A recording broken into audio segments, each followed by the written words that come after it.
Departamentului de Aplicații pentru Protecția Mediului. Ne facem lucruri minunate cu toate depozitele de deșeuri din țară, apă potabilă, facem... M-auziți? Perfect.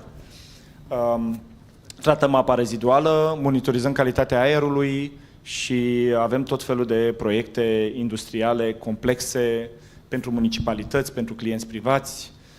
În general, Clarion este o companie românească, înființată în anul 2004, avem 21 de ani de activitate și ca să vă spun câteva lucruri din ceea ce facem noi și care să vă rămână în minte foarte ușor și vizual, e așa. 90% din apele minerale din România sunt microbiologic pure datorită membranelor noastre. Da?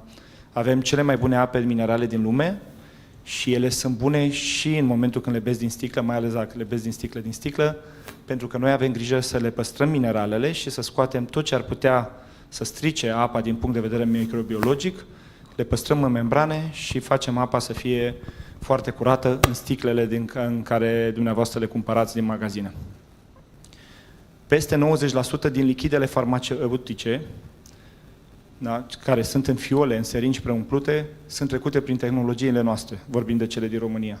Deci dacă ajungeți din motive fericite și mai puțin fericite într-o clinică sau într-un spital și vedeți o seringă preumplută sau un ser, acela e trecut și e purificat prin tehnologiile noastre. Cam tot ce vedeți mașină, automobil și cel care îl cumpărați din afară și cele care sunt produse în România, inclusiv până la componente pentru rachetele SpaceX, care se produc și în România, sunt trecute și prin tehnologiile noastre. Majoritatea berilor, vinurilor de renume sunt trecute prin tehnologiile noastre. Suntem în jurul dumneavoastră și în viața dumneavoastră privată într-o formă în care nu cunoașteți. Da? Dar de acum încolo, în momentul când veți pune mâna pe un pix, pe o apă, pe un vin, pe o bere, da? Sau vă uitați la vopseaua frumoasă de pe un Ford sau pe o mașină Dacia, sigur colegii noștri din extern lucrează și cu Porsche, lucrează și cu Mercedes, cutiile cu 9 viteze pentru toate modelele Mercedes moderne sunt făcute la Sebeș, suntem și acolo implicați. Da? Așa că suntem foarte, foarte extinși în toate industriile și ce facem noi în general este să ne ocupăm de filtrarea, purificarea și separarea fluidelor. Fie că vorbim într-o rafinărie, nu v-am spus de rafinării, bineînțeles că separăm apa din motorină sau din benzină, separăm particulele, inclusiv când vă duceți la pompă, tot grupul EMV, Lukoil, Rompetrol lucrează cu tehnologiile noastre și în România și în afara României. Asta facem, ne ocupăm de puritate. Și pentru că vorbim de puritate, sigur că ne interesează și puritatea aerului. Și atât în zona industrială cât și în zona privată, ne interesează performanța. Probabil că știți că pe statisticile OMS, anual, 25.000 de români mor anual din cauza poluării aerului. Ca să avem o imagine, ce înseamnă 25.000 de români morți anual din cauza poluării aerului, înseamnă 100 de avioane transatlantice care pică în fiecare an în România. Imaginați-vă cum ar fi această imagine și este dezastruoasă. Nu s-ar urca nimeni în avion, nu numai în România, nicăieri în lume. Totuși, aceste lucruri se întâmplă. Problema aerului este că el nu se vede, decât atunci când îl vedeți pe coș, pe fum. Spre deosebire chiar și de apă. Că apa, ok, mai este murdară, mai este... Dar aerul în general nu se vede. Totuși, deși credem că trăim într-o țară curată, într-o țară care cât de cât are munți, ape și așa mai departe, problemele sunt destul de mari, chiar și în România.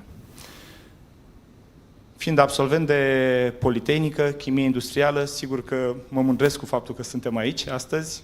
Am o conexiune foarte puternică cu Universitatea Politehnică. Pot să spun că am făcut poate cea mai bună facultate și cea mai bună universitate. M-am calibrat în interacțiunea mea cu toți colegii mei din extern. astfel încât mulțumesc și universității și organizației City Cluster în care suntem membri, pentru faptul că am reușit să facem acest eveniment împreună.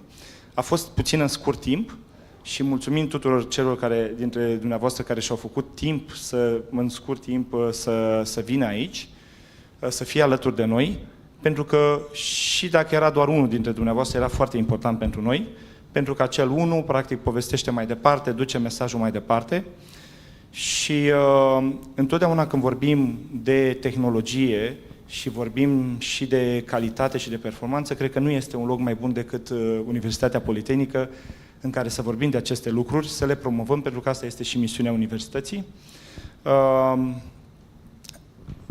Am alături pe colegul meu, Jainam, venit tocmai de pe partea cealaltă pământului, din India, deci sunt ceva ore de mers, de la Oizom, și o să rog pe domnul prorector să ne spună două cuvinte de bun venit, după care o să rog pe colegul meu, Jainam, să înceapă, conform agendei, prima prezentare, să vă spună câte ceva despre companie și despre ce facem noi și de ce credem noi că este foarte important ca aceste informații pe care vrem să vi le arătăm astăzi pot schimba vieți și pot influența foarte bine calitatea vieții tuturor oamenilor din această țară și nu numai, că mulți dintre dumneavoastră sunteți implicați și în proiecte internaționale, cu siguranță. Mulțumesc încă o dată că sunteți aici și haideți să vedem dacă reușim să plecăm puțin mai informați la sfârșitul zilei de azi. Mulțumesc!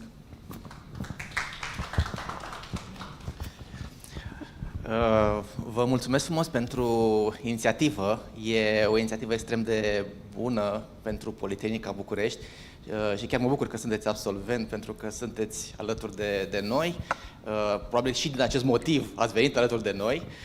Acum,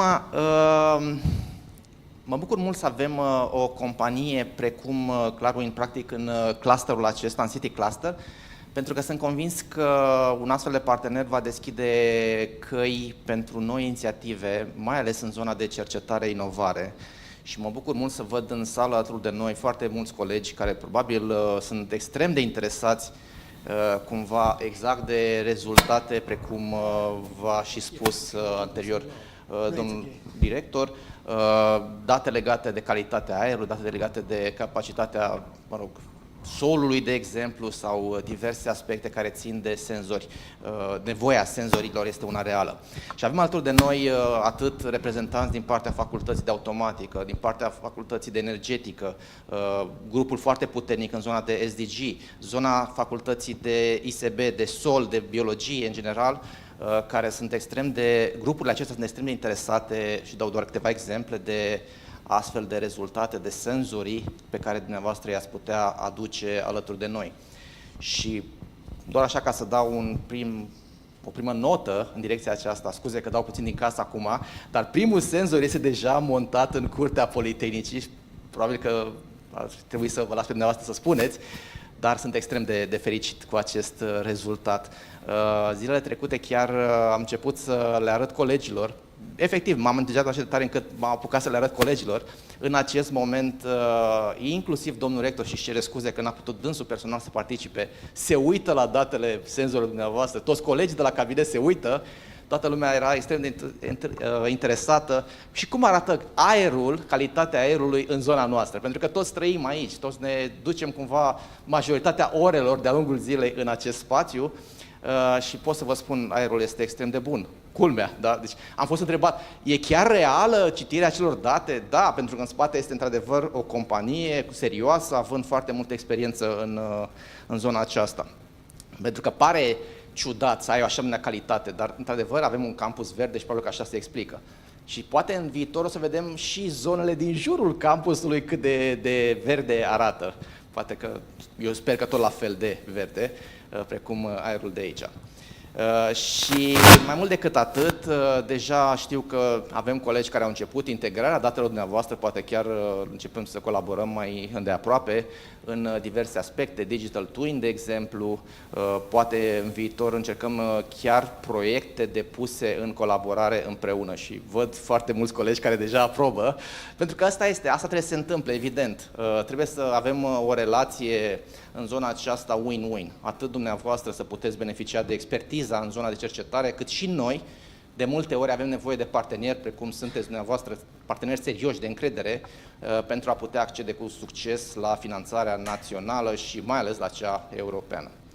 Cu alte cuvinte, eu vă doresc bine ați venit, pentru că va fi doar primul pas acesta, ați intrat în Politehnică cu încredere de acum, dar o să rămâneți aici ancorați în foarte multe colaborări în viitor. Sunt convins de acest lucru, așa încât chiar îmi face plăcere că vă avem aproape și sper să vedem cât mai multe colaborări, cât mai multe proiecte câștigate împreună, cât mai mult transfer înspre dumneavoastră din zona aceasta de cercetare-inovare. Vă mulțumesc și vă doresc un eveniment cât mai de succes. Mulțumesc!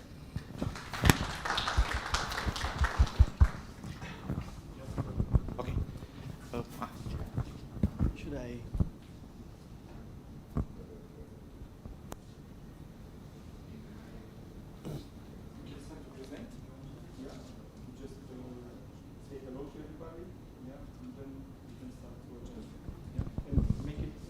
Much as interactive possible, because they are grown people, they are Yeah. experts, they are professors, so feel free.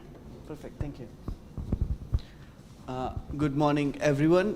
Thank you so much for taking out the time on a busy Friday morning to come share with me this stage and talk about the real problems across the world, which is climate change and air quality. They're two sides of the same coin, and today we are going to be sharing a little bit about what everyone else should be worried about and how we can all work together towards fighting this global enemy, which is climate change.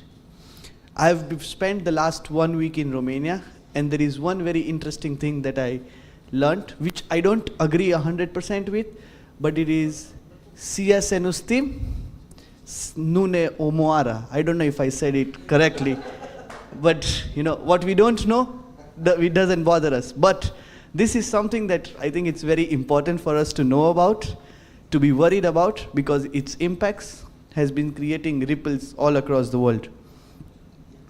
A little bit about myself before we delve into the different applications that we're going to be talking about today, which is majorly focused on campuses, cities, as well as our roadways, highways, and tunnels, a little bit about Oizom. So to give you a brief, we started the company 10 years ago with a very simple idea that we cannot solve or we cannot mitigate what we don't know. Now, one of the biggest problem was air quality, right? Because I come from one of the most polluted countries in the world, so you can trust me when I tell you air quality is a real problem. One of the challenges is that everybody knows air quality is bad. Yes, everybody knows pollution is a problem. The challenge is we don't know the source of it. Where is it coming from?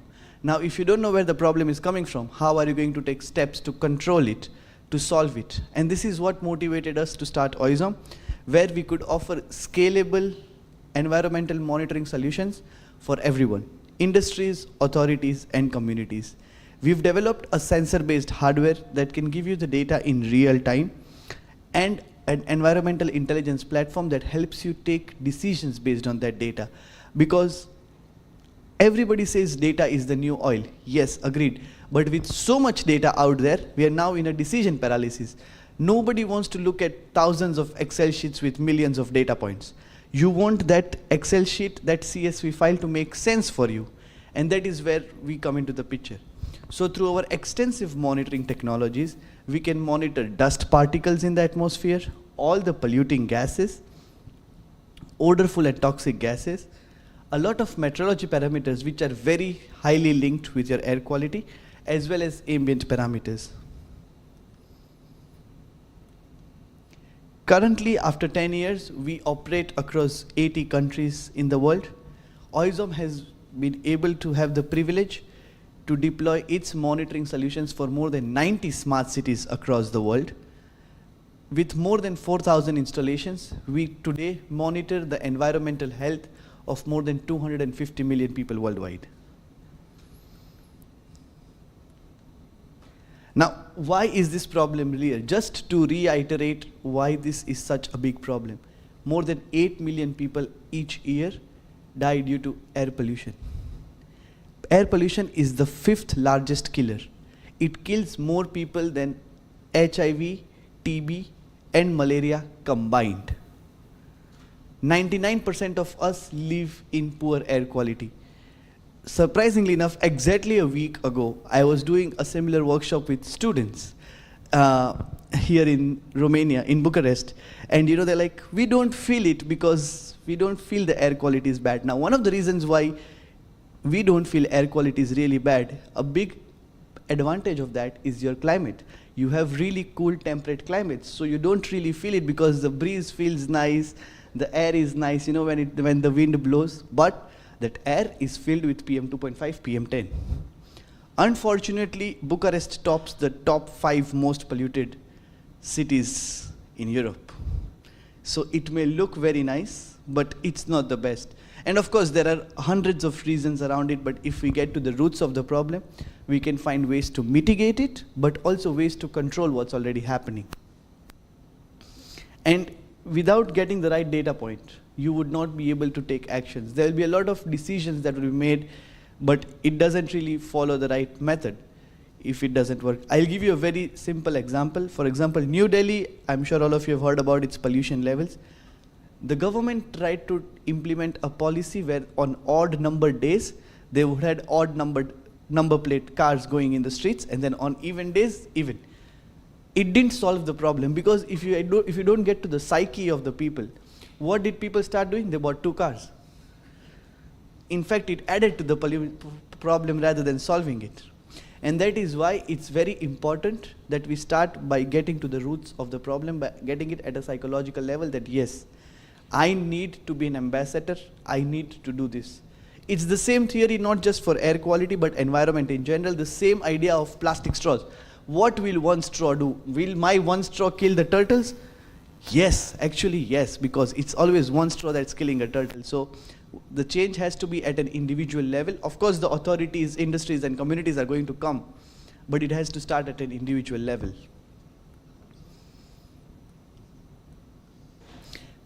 This is the exhaustive list of parameters that we can monitor. Polluting gases ranging from SOx, NOx, CO, ozone, carbon dioxide levels, to polluting gases like to odorful and toxic gases like ammonia, hydrogen sulfide, VOCs, dust particles ranging from PM1 to PM100, as well as a lot of meteorological parameters. Maybe a little bit assuming that not everyone is from the environmental background or does not really understand parameters. It's very simple how to understand these parameters. You are at a gas station, the smell of petroleum, those are your VOCs. You get a new furniture from IKEA, that really nice smell when you open the box of IKEA, those are formaldehydes. When you wake up in the morning and you're scratching your eyes and you see those little particles floating in the air, that's PM10. So it is everywhere. We just have romanticized the whole idea so much that we don't realize it is harmful for us. The smell of rotten eggs when you cross a landfill site or a waste treatment facility on the highways, that's your hydrogen sulfide. So these pollutants are all around you. When you're at a traffic stop, which I'm sure you spend a lot of time given Bucharest has amazing traffic, one of the most interesting things that next time when you go from here and stop at the traffic signal is when you're in that queue and you see those little layers flowing in the air, that's your NOx and SOx. You know how the air is a little bouncy when you're looking at the cars in front of you? That's your NOx and SOx. It's just going. It interacts with the sunlight, creates ozone. So the pollutants are all around you. They are invisible, but they're affecting you at every stage and every part where you live. Now, one of the most important things that when we started was, oh, sensor-based systems are not reliable, they don't really work, there's so many problems, so many challenges. Now, as a monitoring technology company, if my data is not accurate, I don't need to monitor, because what sense does it make? Now, whenever you speak to any experts, they will rightly tell you that sensor-based systems don't work because there is a lot of interference, electronic noise because of the electromagnetic interference, which is affecting all of us as well as at an individual level with all the mobile phones and cellular towers and the Wi-Fi and the smart devices that we have. It has a direct impact on the systems as well because of course they are more perceptive to that. And to eliminate those levels of error, we've designed our own gas sensing modules that eliminate the impact of the electromagnetic interference. I wish we could make a suit out of that as well because it's affecting our brains as well. I was with the, again, just a little bit off the topic because I don't want this to be very technical, but why is this important and why electromagnetic interference affects us as an individual level? While flying from Istanbul to Bucharest, I had a chance to be at the airport with one of the volleyball players from Germany. A really handsome guy, very nice looking, tall, and he's still using the wired earphones for an iPhone. I was like, why would you not get AirPods? And he's like, because I love my brain. And then he explained to me the whole science of how AirPods create so much radiation that it affects our brain signals. And because they have to get their brain signals tested for their VO2 and oxygen levels, they were able to identify them, and their coach asked everyone to get rid of their AirPods and wireless devices. So this is very interesting. And that's the same, it's of course, this is technology, you can read the data points, so it's even much more accurate. But again, moving back to our discussion on why accurate data is important, we try to bring data accuracy at 3 levels. The first one being eliminating the electromagnetic interference, because essentially how does an electrochemical cell work? It's a sensor with chemicals inside it. It measures the ambient air, generates a microvoltage current that is then converted into your ppm, ppb, micrograms per meter cube, which eventually then translates into your AQI. So we try to bring accuracy at the microvoltage level. Another advantage to ensure that the systems are even more accurate and can sustain for a longer lifespan is our patented e-breathing technology. In very simple layman human terms, what does e-breathing technology do?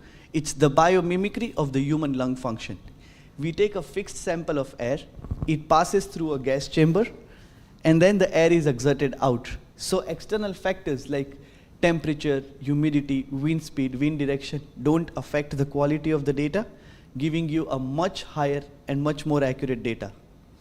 Now, one of the biggest challenges with air quality is that how much it is dependent on the climate. The temperature and humidity plays such a vital role in affecting the data quality. And that is why every system that we have comes with a controller-based system that adapts to the climatic conditions, the temperature and humidity levels. So when you get a system, for the first 24 hours, you might not really have reliable data. But it's the same, like the day I came here, I was freezing, I had an extra jacket, I asked Lucian to get me an extra scarf, and now I'm sweating because my body has eventually acclimatized to the climate. And that's the same with the systems as well. So the systems are smart enough, they have advanced machine learning based algorithms that empowers it to acclimatize to the climatic conditions and give you the data corrections based on the climatic conditions of where it is installed.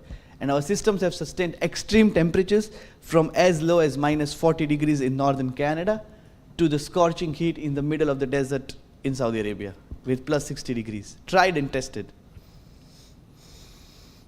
With that, we cater to a wide range of use cases and applications. Of course, given the bandwidth of time and the interest of the audience, we'll be just focusing on 3.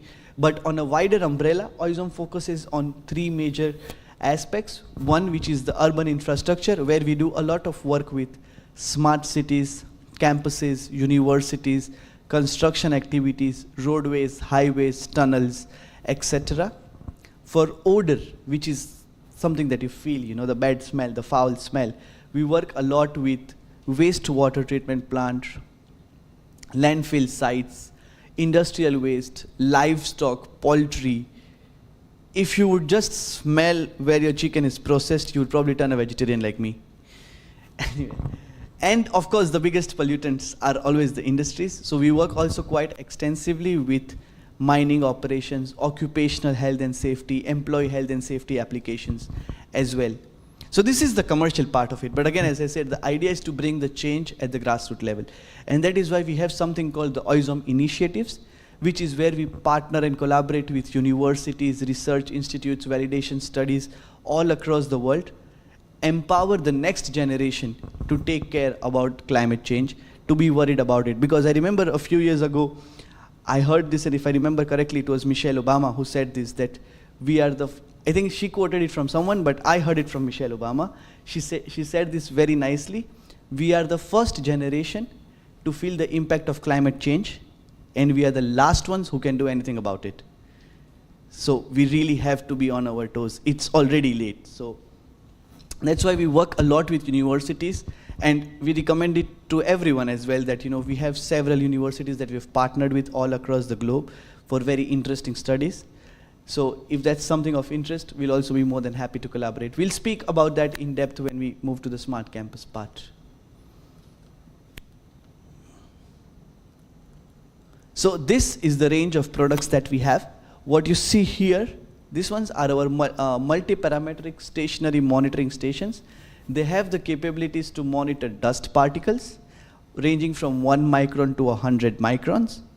9 gases of your choice from the exhaustive list that we saw earlier, from SOx, NOx, CO, ozone, ammonia, hydrogen sulfides, mercaptans, all of that. In addition, every system is equipped with meteorological parameters, so temperature, humidity, barometric pressure.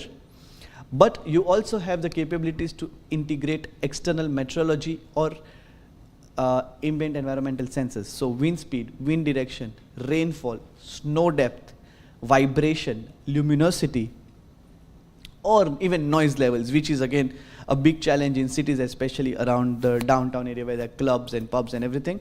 So noise monitoring, traffic noise, all of that using a single station. So instead of investing in a weather station, a noise monitor, and a pollution monitoring system, everything can be integrated into a single platform, single station, and give you the data in real time. So the polydrone is particulates plus gases. Then we've got the OdoSense, which is specifically designed for odorful and toxic gases. It focuses a lot on any kind of foul smell that you feel around it. And that is also broken down into the type of odorant, its concentration values, as well as its odor exposure limits, which is usually determined in odor units by milligram per meter cube. Similarly, we've got the Dustroid, which is specifically designed for industrial dust, extreme level of dusty environments, your mining sites, your construction sites, your demolition programs. They generate extensive amount of dust. For that, we've got an industrial dust sensor that can do something as high as up to 30,000 micrograms per meter cube. The WeatherCom is your automatic weather station, which of course can be an independent weather station, but can also be integrated with any of the existing multi-parametric stations. So you can have a standalone weather station if you don't need pollution monitoring, but you also have the option of combining everything into a single station. In cases where you already know what your key pollutant is or where the problem exactly is, you don't need to get such a big system. We have got the AQ bot. For example, if I am a waste treatment facility and I know my challenge is hydrogen sulfide, I would just focus simply on hydrogen sulfide monitoring with something much more compact like the AQ bot. Now, one of the most interesting things is that we realize that a lot of times people need to identify and do like regular audits, impact assessment studies, or even just move around to identify, hey, where is the exact problem? And for that, we had to design something that is portable, that you can easily carry around and can give you the data. And that is where the PolluSense has been designed. The PolluSense is a unit which is a suitcase. It comes with a display. Again, it can do 9 gases, 4 types of particulates in a single suitcase.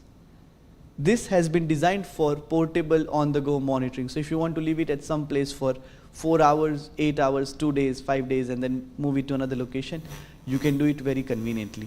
Some very interesting things that the PolluSense, which I personally love, apart from, of course, the kick-ass technology that it has, is that the size of this suits your cabin luggage. It has been tried, tested with Ryanair, Wizz Air. It works. So you don't need to pay extra for luggage. You can take this as your personal cabin. So if you're even monitoring across different cities, you can take this in your Wizz Air and you don't need to do it. It comes with the Type-C charging. So in case you forgot your charger, it doesn't have a problem. Of course, there is an internal 24-hour battery backup. But even after that, it comes with a Type-C charging cable to charge it using your iPhone or your laptop chargers. Plus, it has been designed in a way that the display probably might not work, but if you have those power banks, you can still run the system using a power bank. So to ensure that you don't miss the data at any cost, we've tried to bring all of these customizations, because I know you might take the suitcase and you reach and like, oh shit, I forgot my charger. That happens with laptops, it can happen with a unit. Problems are the same everywhere. And then the main thing is the Envisome, which is our environmental intelligence platform. Given if at the end of it, if we have some time, I would love to share more about Envisome, which is our environmental data intelligence platform, because honestly, everyone sitting in this room is probably a decision maker.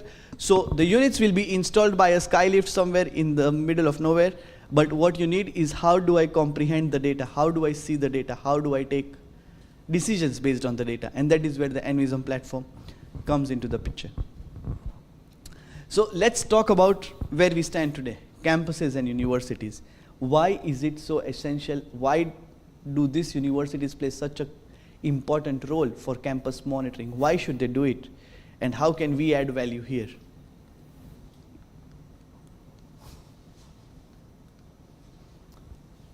Now, campuses are cities. I mean, look at the place we're standing today. It took us like 10 minutes just to find the building, because there's so many buildings and so many places. It's like a mini city. It's a city within a city. You've got everything here. So these are mega infrastructures with so many things happening. And with the new innovations that are happening, we are all focusing on energy efficiency, less usage of water. But you would be surprised the amount of efficiency that you can add by having the right data points. For example, something as simple as the ventilations of these systems could be automated based on the outdoor and indoor quality. Because if you have dusty weather, which is very prevalent during the fall, right? If you have the ventilation systems on, your HEPA filters need to be replaced more and more. It would need much bigger blowers. So your energy consumption is higher, your HEPA filter cost is getting higher. This is just one of the very few examples that's at the top of my mind. Accountability starts from an early stage, right? If I am accountable, some things that I learned in my university, I still employ them today. So if accountability starts at an early age, it's going to reduce the burden for the next generations, because they will understand why all of that is important. Something as simple as shutting down your car while you're at a red light. People think 30 seconds, 45 seconds doesn't make an impact. But then at any given point of time, there are 50 cars in that lane. Now multiply that by all the traffic signals across the world. Plus the comfort, right? I spend 8 to 20 hours a day in a classroom, in a university campus.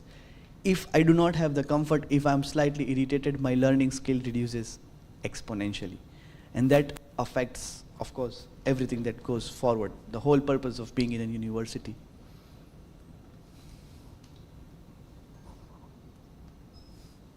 Smart campuses comprise of about 20% of the total part of any smart city, because education is the pillar of any major city that you would look at. In universities, air pollution is the highest risk factor. I don't think it's the second highest. I like to think it's the third, because second is, of course, all the dares that you get in university, jump from the building, do this, do that. I think that's the second biggest risk factor. But yes, the exposure of the surrounding areas and its impact is extreme. A very interesting thing that we did in Munich, and which I was very surprised, because I would love for something like that to happen in my country, but we are very far from there, is in Munich, we work with this school, which is in the city center, and they have deployed outdoor air quality monitors, because the sessions or the classes for physical education, which is usually done out in the fields, is done based on the air quality, because in the morning hours and in the noon, there is a lot of traffic because the parents are coming to pick up the kids. They don't promote or engage in outdoor activities at that point in time, which is very interesting to think, because those children are reduced to the exposure as much as they can. And there are so many micro pollution zones within the university campuses or large campuses. Now it's not just about universities, but also the large real estate condominiums that everyone's moving away to the suburbs part, the city away from a city, relax, breathe, 20 minutes away from the city, all of those parts, right? There are so many micro pollution hotspots there. Your cafeterias, your dorms, your traffic that's happening, across those micro or small crossroads. So all of these are places where it's very crucial to identify the challenges and take steps. The advantage, the biggest advantage that universities have is that if you want to make a change, you have it in control because it's a controlled area.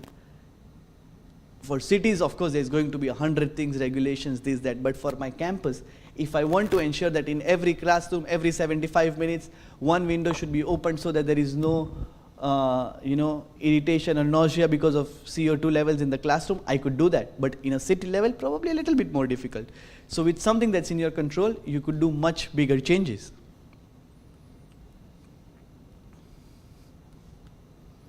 So of course, air pollution can be a significant issue impacting both environment as well as the people around it. Now, why should we really care about it?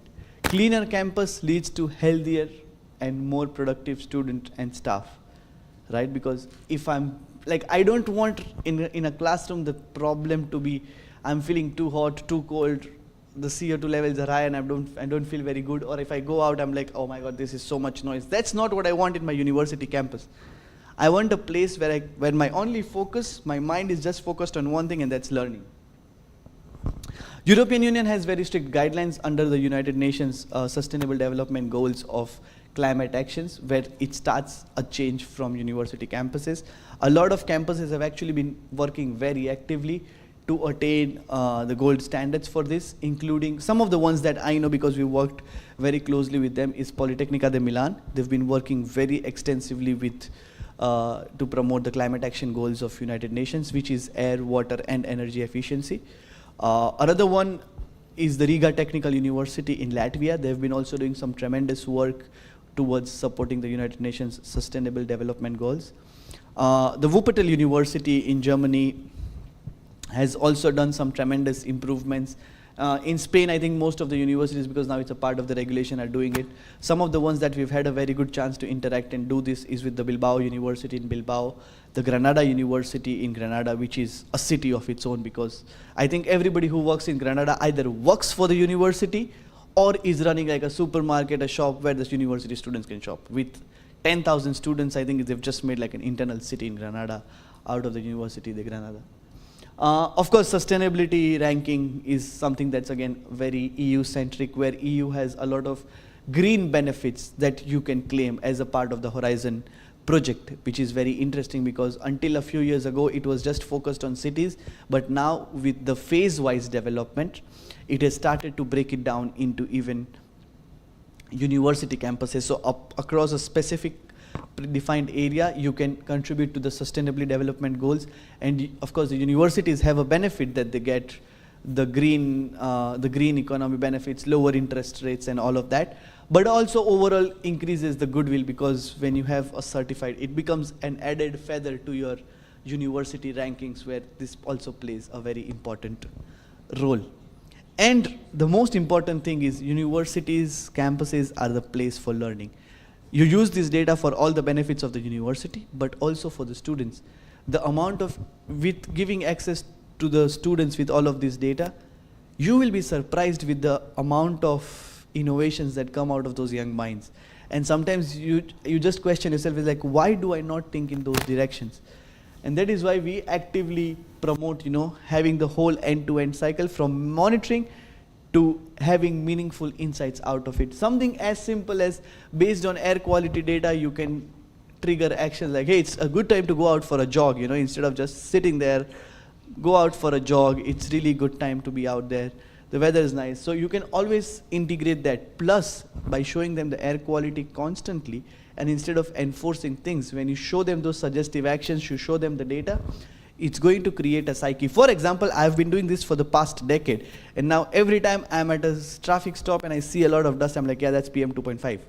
It's just subconscious. So that way it becomes very interesting to create these meaningful insights. From the apps, now every university has those apps where you can trigger alerts, you can send out notifications, and start building this as a habit. So even when they step out of the university a few years later, it's something that has been inherent as a habit for them. The discipline is inherent as a part of that.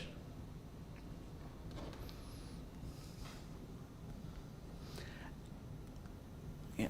So of course, the ideal parameters that a university should monitor considering the climatic conditions and the air quality conditions is dust particles, of course, but also polluting gases from SOx, NOx, ozone, as well as MET parameters. This plays a very, very, very vital role. Most of the universities that we have worked with have been very keen on this. Noise monitoring also becomes very important, especially at hotspots, because there are a lot of public hotspots from your university parks to your canteens to your cafeterias and all of those places. It becomes very interesting to monitor the noise levels, especially because universities also have a lot of events where sometimes the noise levels can be harmful. So the OISOM solution offers the whole thing, and then the platform enables everyone to take action. So from an authority of the university levels to the students, to the faculty, to the facility management services, everyone has something to gain out of it. Actionable alerts in case of any hazards that are there. Insightful reports that are useful for the authorities, especially for the reporting of your university standards for the sustainability rankings and everything. Our reports are as per the international guidelines, and they are approved by most of the large European Union validation bodies, from WSP to SGS to Bureau Veritas, all of them. A lot of predictions based on how the impact is going to be, and if certain activities are to be planned, certain maintenance activities, they can be planned based on the prediction of the data. If you know that tomorrow is going to be a windy day, maybe it's not the best time to blow out the leaves because it's just going to add fuel to fire. A lot of information can be displayed to the students through large displays to trigger actions, and automations for the facility management services, for example, automating your ventilation systems, triggering your HEPA filters, all of those kinds of activities can be motivated through here. This is the most interesting part where I'd like to spend a few minutes more, is the OISOM initiatives. This started as a very simple idea that we have access to some of the best minds in the world, best students across the world. How about if we bring all of them together? What if a very bright kid who is very curious about dust particles from Brazil gets a chance to speak to somebody in Egypt, and what can they do together? And we've had some very, very, very interesting results and ideas that have come out. For example, right now, one of the students that I know is working on, he's from the university, American University in Cairo. He's working with the University of Sao Paulo, two PG students in the environmental space, where because this year, 25-26, the global winds are changing from La Nina to La Nina. The wind direction is changing from Pacific to Atlantic. There is going to be a massive difference in how the dust deposition from the Sahara Desert ends up in the Amazon rainforest. And how is that going to affect the plantations for the next 5 years is something that they're researching on based on just dust particles. And that was something that amazed me, because I would have never thought of dust deposition based on PM levels in Cairo and Manaus in Brazil, and how they would affect the whole thing. Another very interesting study that we actually did was with some students got together from University of Politehnica de Milan, where one of the UNESCO heritage sites, in fact, Italy has one of the highest world UNESCO heritage sites, is a very old church cathedral, the Saronno Cathedral, which is in Saronno. The problem they had was that because it's so old and it's right in the city, there was a lot of impact on the windows and the window sills, because there was a decoloration that's happening after all of these years. And they wanted to understand the impact of sulfur dioxide and particulates, because sulfur would stick to your particulates, end up at the window sills. So even after cleaning, there was a little bit of decoloration. And how does that affect? And of course, they got later, because this was such a crucial project, they got, of course, a lot of support from the European Union, cultural heritage, and everyone. But this was such an interesting study of understanding that SO2 sticks to your PM and ends up in these hundreds of years of old cathedrals, and something that has sustained the test of time is now suddenly depleting. Another very interesting one that I just came back was in Costa Rica. Students from Costa Rica, along with students from Chile, along with students from Japan, because again, these are all volcanic heavy sites, they actually came together to understand the impact that whenever there is a volcanic eruption, the amount of H2S that is generated and the dust volcanic ash that is generated, how does it impact the coffee plantations around it? Costa Rica has some of the best coffee in the world. but the impact of volcanic ash on the coffee production. What are the benefits? What are the challenges? And this is something that they've been doing for all these 3 countries. So this is very interesting because I would have never in my life as a professional working in air quality thought about the impact of volcanic ash and hydrogen sulfide on a coffee plantation. But because a kid in Japan, a kid in Mexico, and a kid in Costa Rica were all able to come together, they could work on such initiatives. And we are more than delighted to partner with universities. We have, of course, an independent department called the OISOM Initiatives Department that partners with university students, researchers, somebody who wants to do something in the academic space for research. And this is all done out of our philanthropy, so you get access to experts up from different universities, cross-border study programs that are always, a plus that's there. And currently we have such partnerships with 20 plus different countries. So you could actually identify something that maybe had never clicked your mind. For example, I know this kid from Mongolia. He's working on the impact of underground mines and blasting, and now he had a chance to work with somebody in South Africa. From at a university level, if you do those kinds of research, I think it's very good for the students as well, because it's just much more than just a degree that you get from the university. These are some real-world impacts of smart campuses. We spoke a lot about research, but what we do with smart campuses. So the first one was at the Banaras Hindu University, which was a CSR program by HP, the laptop company. Laptop is one of the things that they do, but yeah. And they were able to do a smart campus monitoring for a 680 years old university campus to understand the impact of dust levels on the new versus the old building and how they can create better efficiency systems. Cisco worked very closely to create smart campuses across the University of Granada, which, as I mentioned, has been doing some tremendous work in the sustainable development goals with European Union. Large condominiums, we have such high traffic and population in our country with 1.4 billion people that now nobody wants to live in the city. The only people who live in downtowns are students because they can afford the rent only in downtown. Everybody else wants to move away from the city, a very nice township where you have got everything, and there they use air quality as an amenity. India has cracked this code so well of playing with your emotions. They would say, like, who spends the most time at home? Your kids, your parents, because they are either retired or they are not going to school. Don't you want to give them good air quality? Don't you want them to have a good life? Move 20 minutes away from the city. You can spend a little bit more, but at least they will be living a happier life. They will have better air quality. And it's actually true, because you move like 7 to 8 kilometers away from the city and you see the significant difference in the air quality. So their air quality becomes an amenity. And it's the same everywhere. Just because we are a tropical climate, we see the dust much more than you would see here, because the temperatures are lower, so it doesn't really carry that far. But that is the same problem here, and you should 100% try to see if your housing association does that. The US has really picked up where the housing associations are now pitching in money, because the government doesn't really think climate change is a problem, but the citizens do. So now the US EPA has shut down, but a lot of housing associations are now coming forward to take actions for their residents and for their neighbors. Eastern Schools has done one of the smartest projects. This is where they're playing with the psychology of the kids, where every kid, they've installed 4 or 5 systems in the campus. It's on the website of the schools. If you look at Eastern Schools Washington, you'll find a widget that shows the air quality data for OISO.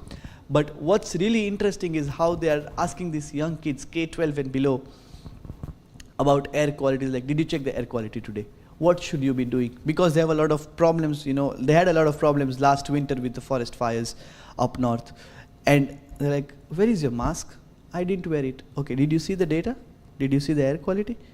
Do you want to smoke? They would trigger all of these actions where now a 12-year, 13-year-old kid understands what AQI is, what particulate matter is, and how it is affecting him. So imagine when that kid grows up, he will be so cautious about the environment, and that is where we can bring the real change. So this is a brief about where these micro cities or campuses can play a real world impact and bring a change towards a brighter and a better tomorrow that we have. Sorry.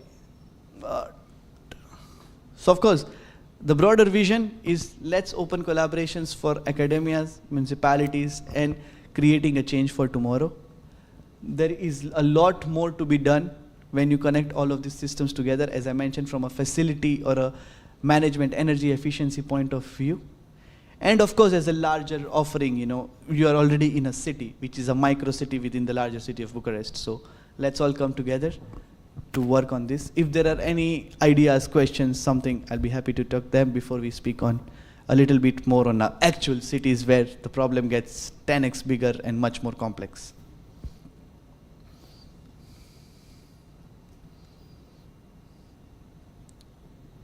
If there are no questions, we can move to the next part, which is now for authorities and more focused on cities as a challenge.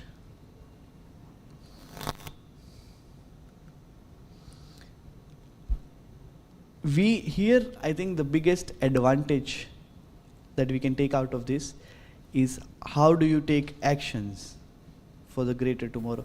Because in the last 15 years, urbanization, and this is Eastern Europe, I'm not even talking about globally. In Eastern Europe, I was reading these stats, and urbanization in Eastern Europe has increased by 31%. So in the next 10 years, it is expected that more people in Eastern Europe will be living in cities than living in rural areas. And I mean, it's pretty evident if you look at some of the smaller countries in Eastern Europe.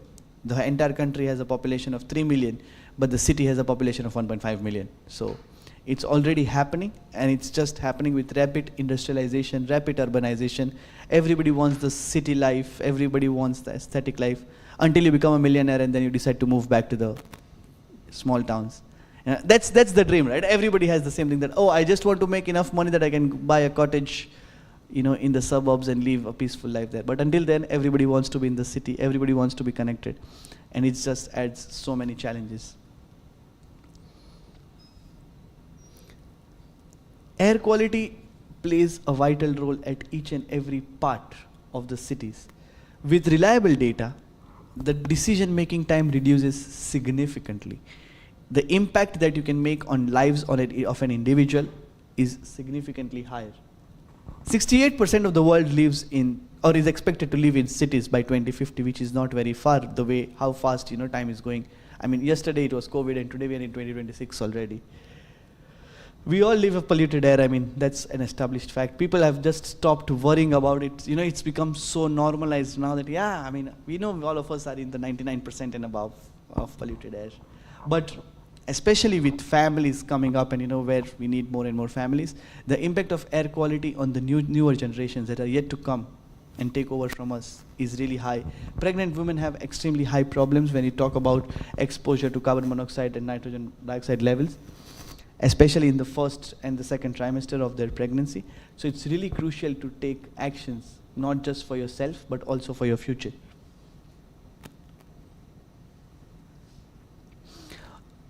Very visible, all of you probably know these impacts. This is just to remind you again that these are the challenges that are happening. Global warming. We stopped talking about the ozone depletion because we thought we solved it. Remember 2013 when everybody was like, oh, the ozone layer is not there, it's going away.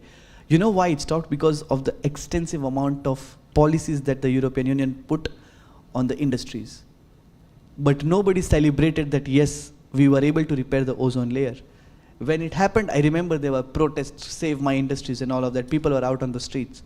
Now when we've been able to at least limit the damage, no one talks about it, and we're back to square one. We're back to depleting the ozone layers. The ecosystem stress, of course, you feel it. I mean, there is always that unspoken stress when you're out on the streets. You don't know what it is, but there's like something, like one string in your mind that's like always that. That's the ecosystem stress with everything that's happening around, the noise, the people, the air quality, everything's coming together. The environmental and the health impact, of course, very given, respiratory, cardiovascular. Probably you might not have seen it as much as we do, but it's really sad and unfortunate that every month you would probably hear a 15-year-old, an 18-year-old die of a heart attack. That didn't used to happen 2 decades ago. It's because of the environment that we live in. You don't realize that. People always find something to blame it, but of course your environment plays a role in it. I know it all sounds very sad, but this is the harsh reality that we live in.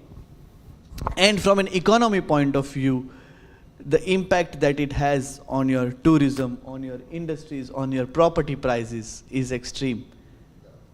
And this is just going to continue and deplete further if we don't take actions now.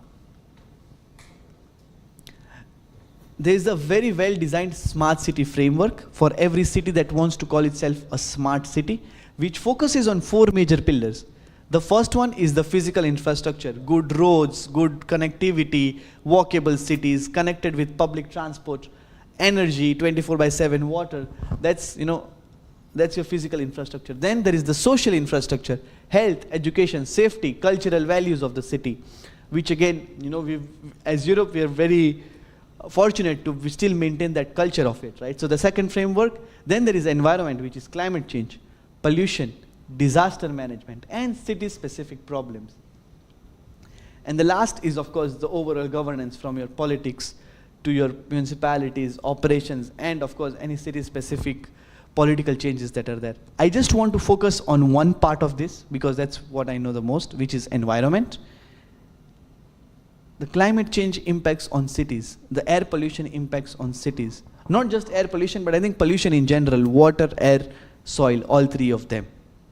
We don't see soil anymore in cities. I don't think anyone has ever stepped on a puddle of mud, because everything is concrete. So you just killed the soil levels, and then you want the fresh air. But anyways, disaster management. Every city has different levels of disaster, from tornadoes to cyclones to something as simple as flash floods. Or snowfall has reduced. Now a lot of people are, yes, snowfall, when it used to happen a lot, it was a bigger problem. But now the problem is that the snowfall is so less that it creates the black ice, which is why people fall down, the cars skid, all of that. That's a big disaster. The amount of accidents that I was looking at the data just for Romania, and the amount of accidents that happen just because of black ice and the silt on the ground is extremely high. You would be surprised that more people actually have accidents because of black ice than being ignorant drivers.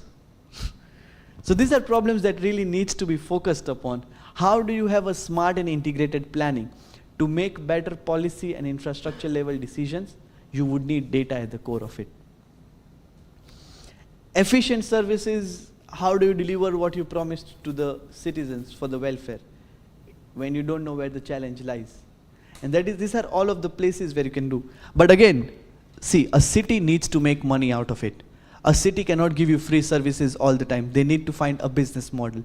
They need to identify either how they can reduce their costs or how they can generate more revenue. Because if you think about it, how will you get free services if your city is not making money? You eventually end up in debt. So that is also very important, that how can you capitalize on this data as a city to generate revenues, to generate more and more power. One major factor that has been a very huge benefactor has been all large organizations and industries are mandated by the government to spend 2% of their profits on CSR activities. Now, what we've been doing for the past 10 years, 15 years is everyone has been spending that money just growing or doing plantation drives. I'm sure every one of you has been to at least one sponsored plantation drive where you go away from the city and plant trees. The ratio of sapling to tree is 5%. So out of the 100 plants, maybe 5 will actually grow. But now with CSR, the cities can actually take proactive actions towards controlling and mitigating these problems, from something as simple as creating green zones, low emission zones, charging penalties for people who do that. And the cities that have done that have actually been able to make more money, but also protect the city much better. A very good example, and I think it's one of the most well-planned cities in Europe, is Barcelona. Barcelona saw this happening, and the 8 major octagons that they have, the 8 major blocks, this declared it as ultra low emission zones. So if you have a combustion engine car, you can go there, but your parking would be probably 15 euros an hour. But if I have an electric car, or if I'm going with a electric bike or something, my parking would be 1.4. €1.40, 15 euros. The difference and the engagement that it has led is that now more and more people are thinking, hey, because I spend so much time in the city, maybe I should take the public transport, maybe I should take this. And the impact that it has had on the environment is, I don't know how many people have been to Barcelona, but take a walk, it's a long walk, but take a walk from Las Ramblas to Sagrada Familia now. If you've been in the past and if you go now, you will see the evident difference. Or go to the square and then go to any other part of the city and you will feel the difference. And that is just because of the low emission zones that they were able to establish, creating an additional revenue channel which is now being used to create more and better services for the cities. So identifying business models is also equally important for cities, because if you expect the cities to do everything for you, they are also incurring cost. Money is required everywhere. And then of course there is the social inclusion and job creation that happens along with it as a larger offering of the whole setup. Why do we need to act now? We spoke about rapid urbanization. A lot of ideas are done based on assumptions and presumptions, like this odd even that I was telling you about earlier. That was just an assumption which doesn't really impact, because then we realized after doing that the total pollution caused by vehicular emissions is less than 1.3%. The bigger problem was that we had a lot of stubble burning, which in fact I noticed happens here as well, is the stubble burning in the farms where they want to get rid of the weeds, so they just burn it. And then, because now this usually happens in the fall. The problem is the air is very dense because the winters are just coming. So the air does not go up. The dust levels stay in the atmosphere for a longer period of time. And that is the problem we need to mitigate. We were able to identify that after collecting data from like 65 stations for 1 year. That traffic emissions is not the problem. It's the stubble burning in the surrounding parts of the city. Non-periodic spot checks is, if I know, hey, this is the industrial area, there might be an audit or a spot check coming, I will of course take care and reduce the pollution levels. But then when things move around, things change.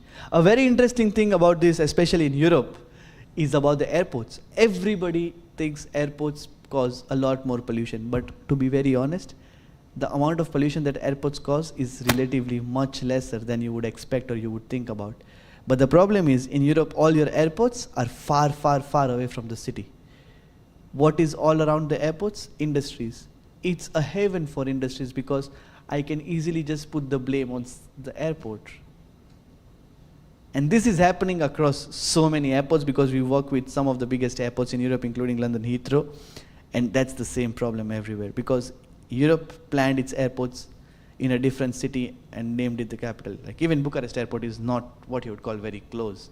But there are so many industries around it. If someone questions them, you can always say, it's not us, it's the Pegasus Airlines that was coming around, And everyone's going to believe it. And of course, smart mobility zones. You want to create walkable cities, you want to ask people, hey, take the metro, don't take your car. But what motivation, what trigger do I have to take those actions? This is where this comes into the picture. So the smart city framework is very simple, straight to the point, solves the problem. Monitor air quality, weather, noise, water, energy efficiency, all of these data points. Put it on a map which can make sense for you to do analytics, and then take actions to mitigate it. The city hall has command centers. Some of the best command centers are in Europe. Let's take the maximum advantage out of it. Let us trigger actions.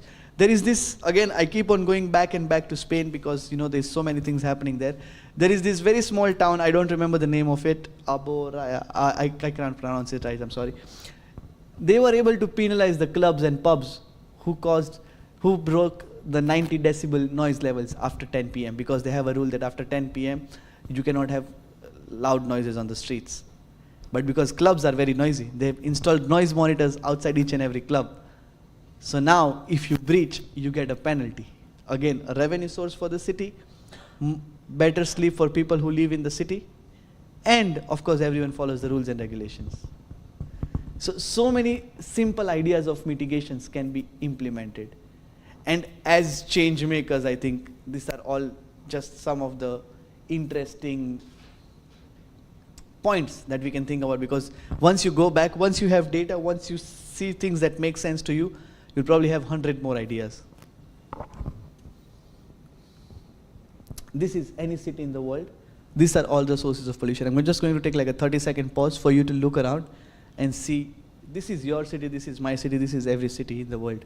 These are all the places which are causing pollution. These are all the places that are causing problems.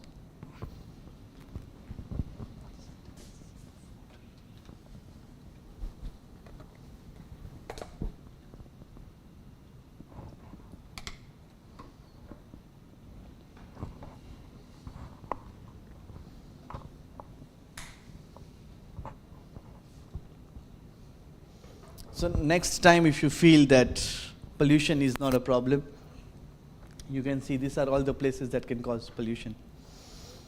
It's pretty evident, right? Every city has all of this. This is the blueprint of any city in the world. There are industries, there are landfills, there are waste treatment plants, there are airports, there are traffic. There's construction always happening, always construction happening. No matter where I go, there's always some construction happening.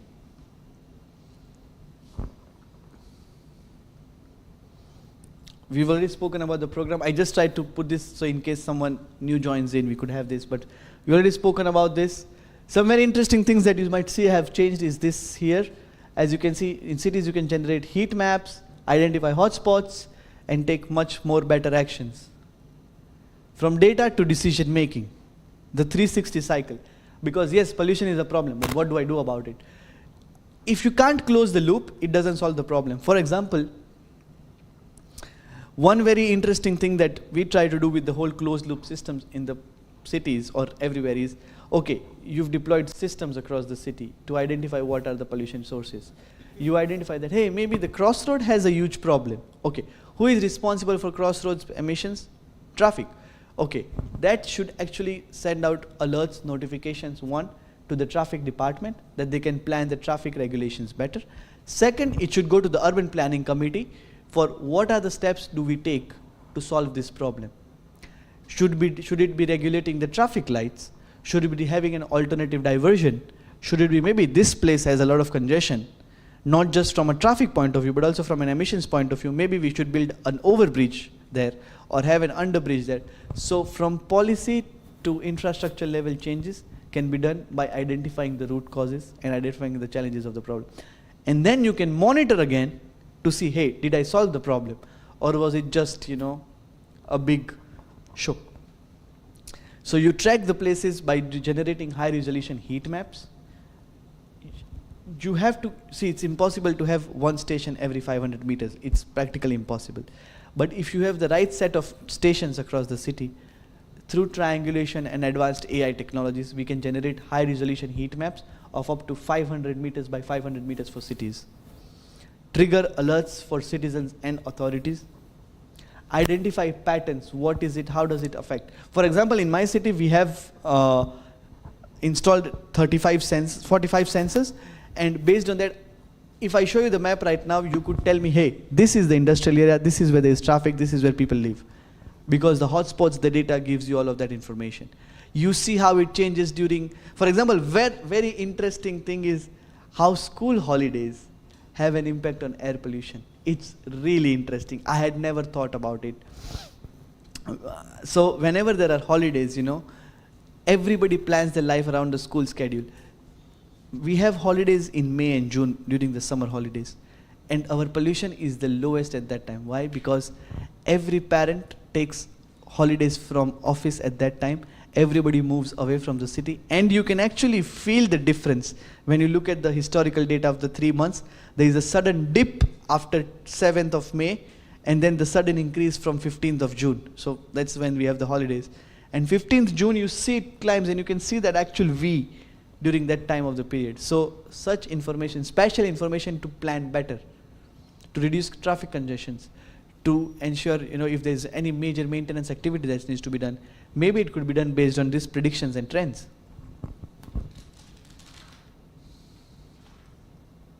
So what do you do with the data? You take policy level decisions, operational level changes. For example, construction activities. A lot of construction, as a part of regulation, European Union requires you to have the green shades if you're constructing or demolishing anything. But what micron size should your net be? That can be based on this data. Citizen level awareness. If I have a display board telling me, hey, this is a problem, I can actually take actions and steps to stop it. And of course, once you have collective data, the amount of academic research and universities, professors, research institutes, the amount of information that you can collect out of it and take decisions out of it is astonishing, because it's like the sea. We don't know 70% of what's happening in our oceans. But if we knew, maybe we would be more scared about just doing a free dive into the ocean. So it's all about identifying that to create forecast strengths and identify the patterns that are there. The world is a cycle. We just need to know what's going to come next. How does it benefit everyone? Not just the citizens, not just the authorities, but everyone as a larger whole. Enhanced efficiency for the city management, for the city hall. Improved safety, public well-being, which of course creates more trust and belief in the city itself.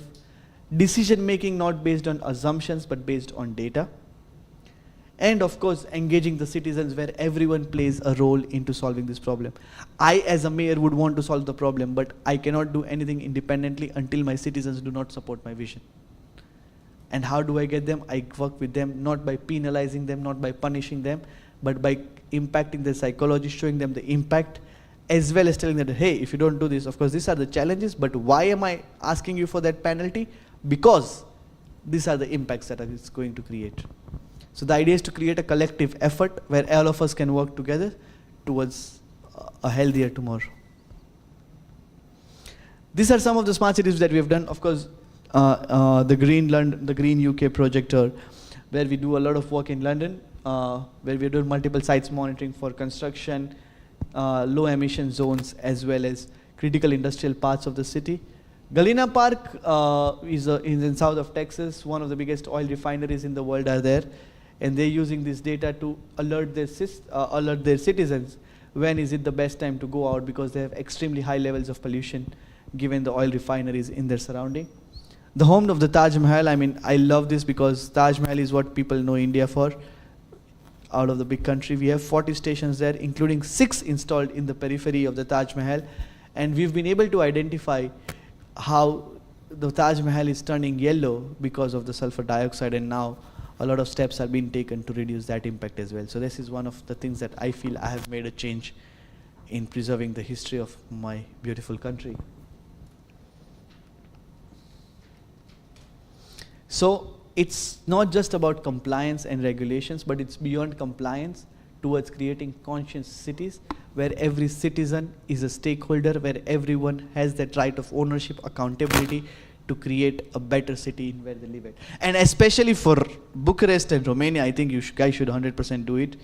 I was talking with one of my colleagues earlier, and he's like, what do you think about Romania? I was like, my perception about Romania is that people in Romania, and I'm sorry if this sounds a bit harsh, but I just feel people in Romania do not appreciate enough what a beautiful country you guys live in. I have been to 100 countries in my life, and Romania tops my list. You have one of the most beautiful cities. You have some of the most Instagrammable cafes in the world, trust me. And I think it's so nice and so underrated, but we should all just work towards appreciating more. If I have some surplus and if I sell enough oizoms, 100% I'm going to have at least one place somewhere in Romania. Such a pretty country, so if we don't appreciate it enough, it's on us. So let's work together.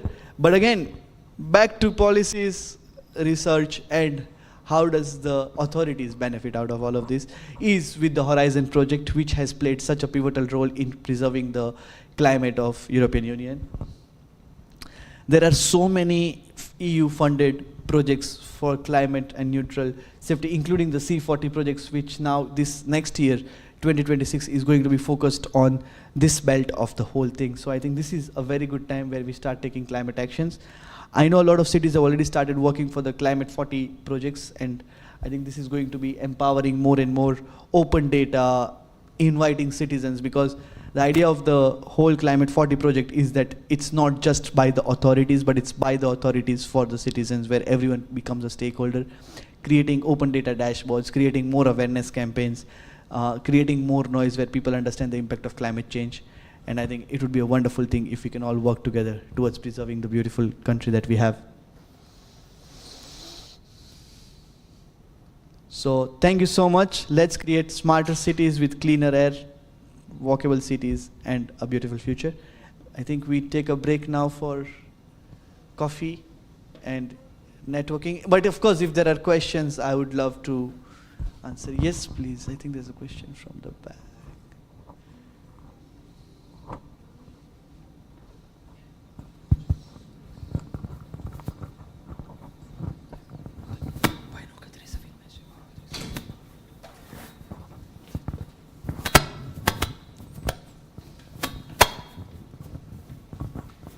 Hello. Hi. I hope that I will not be too antipathic to make the question just before the break. And I will try to do my best to be as short as possible. Diana Cocârță is my name. I'm a professor in Faculty of Energy Engineering, and I'm the head of the Laboratory of Energy and Environmental Sustainability. We are having in our laboratory different equipments. We are interested on air quality and also monitoring emissions for industrial facilities, of course, first of all, power plants. And we have started to work with such kind of equipments more or less 20 years ago. And we are having two main aims. The first one, of course, is the one of monitoring emissions and air quality, but at the same time, we are doing also modeling for the risk assessment, so we are going further. And first of all, I'd like to congratulate you for the presentations. Thank you. And I was very happy to see that you had a lot of projects with academia, with the university, which is quite interesting for us because it is always a great opportunity to work with companies. I don't know if it is my fault. I will go to the questions. Of course, that when we are talking about air quality, we are monitoring pollutants that you have mentioned, but at the same time we are having also other kind of contaminants, as microcontaminants. And here I'm referring to heavy metals, for instance, because in our faculty we are having, and I'm teaching air monitoring quality, techniques for measuring soil and air quality and so on. And we are using, for instance, gravimetric method. We are having a high volume sampling system. So I'm fully agreed that using the sensors, it's quite interesting also because we are having real-time data, so we are having some real advantages. At the same time, we are having the possibility of making analysis and going further to understand which are the concentration of other kind of contaminants.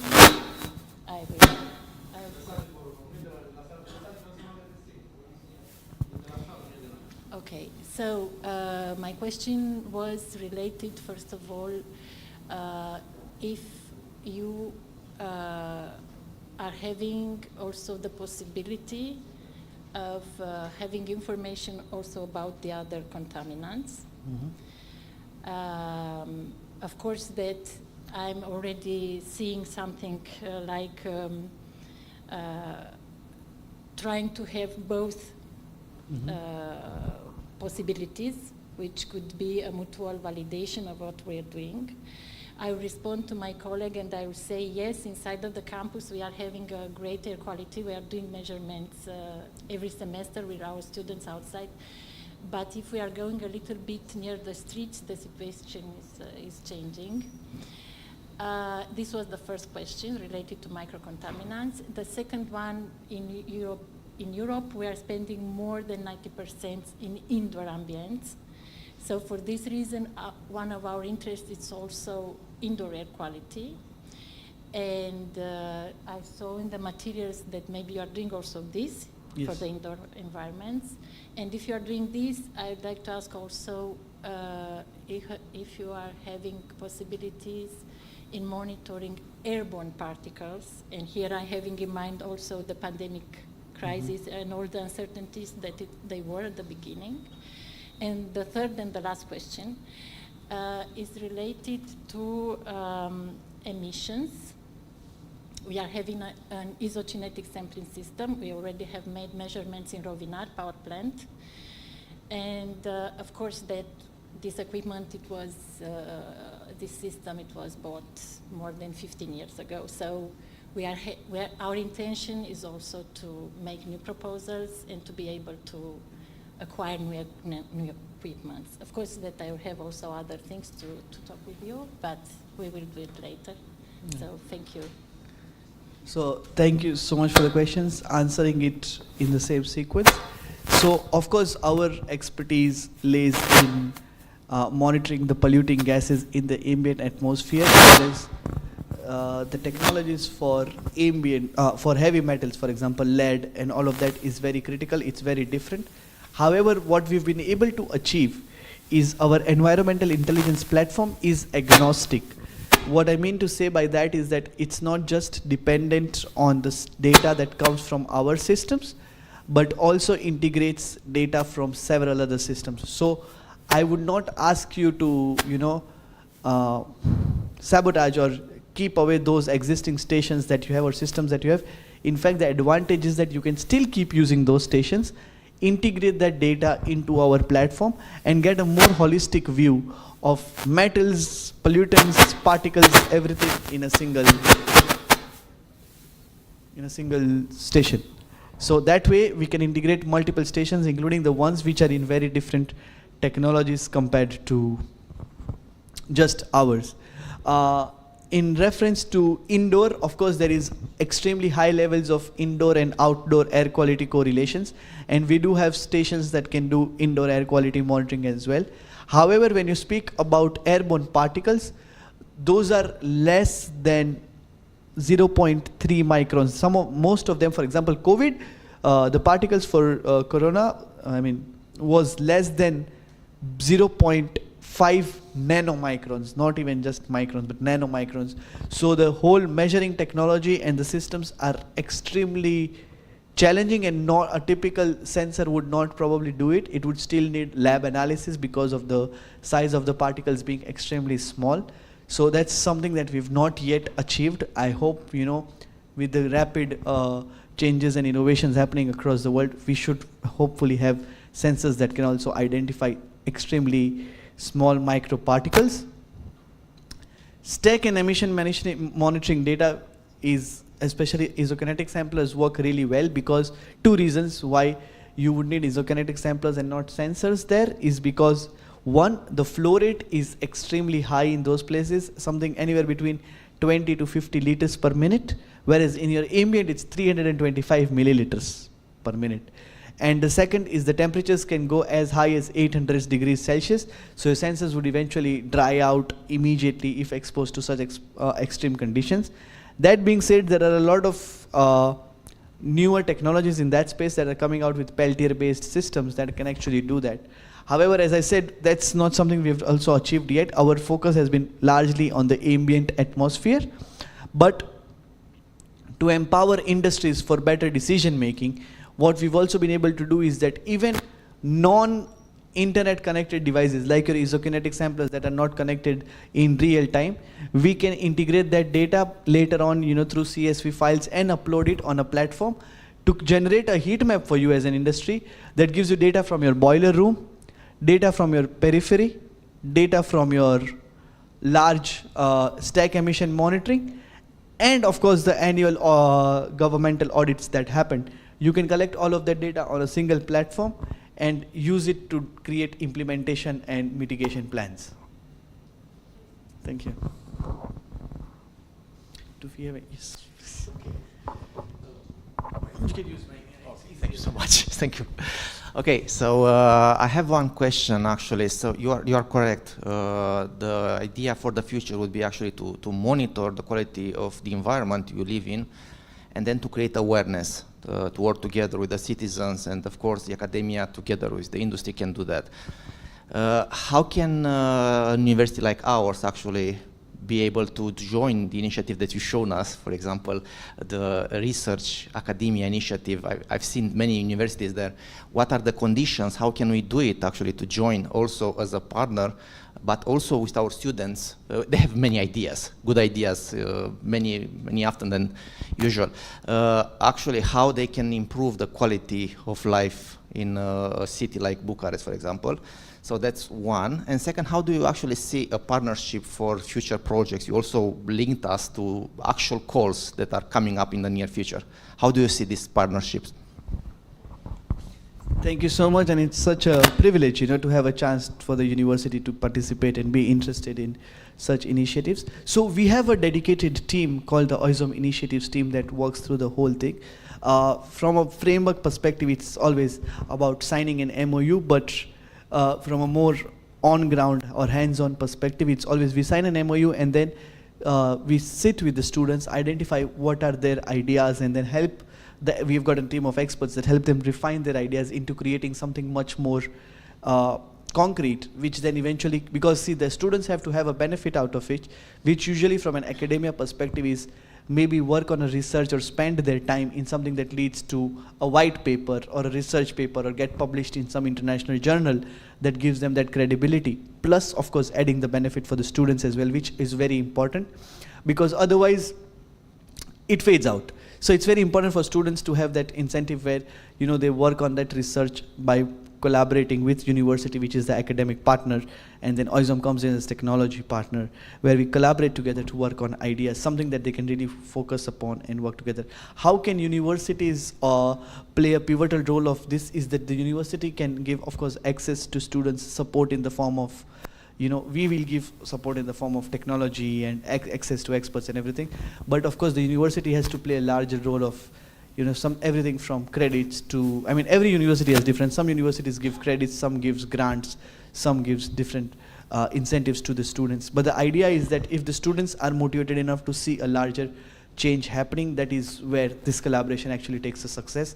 And then once we see something concrete forming out of it, then there is always the possibility of cross-university collaboration, where maybe if a student in another university is working on a similar research project, they can combine and publish something together, which is a very interesting case, because then it amplifies the impact of the project by so many levels. So should we take a break if there are no other questions?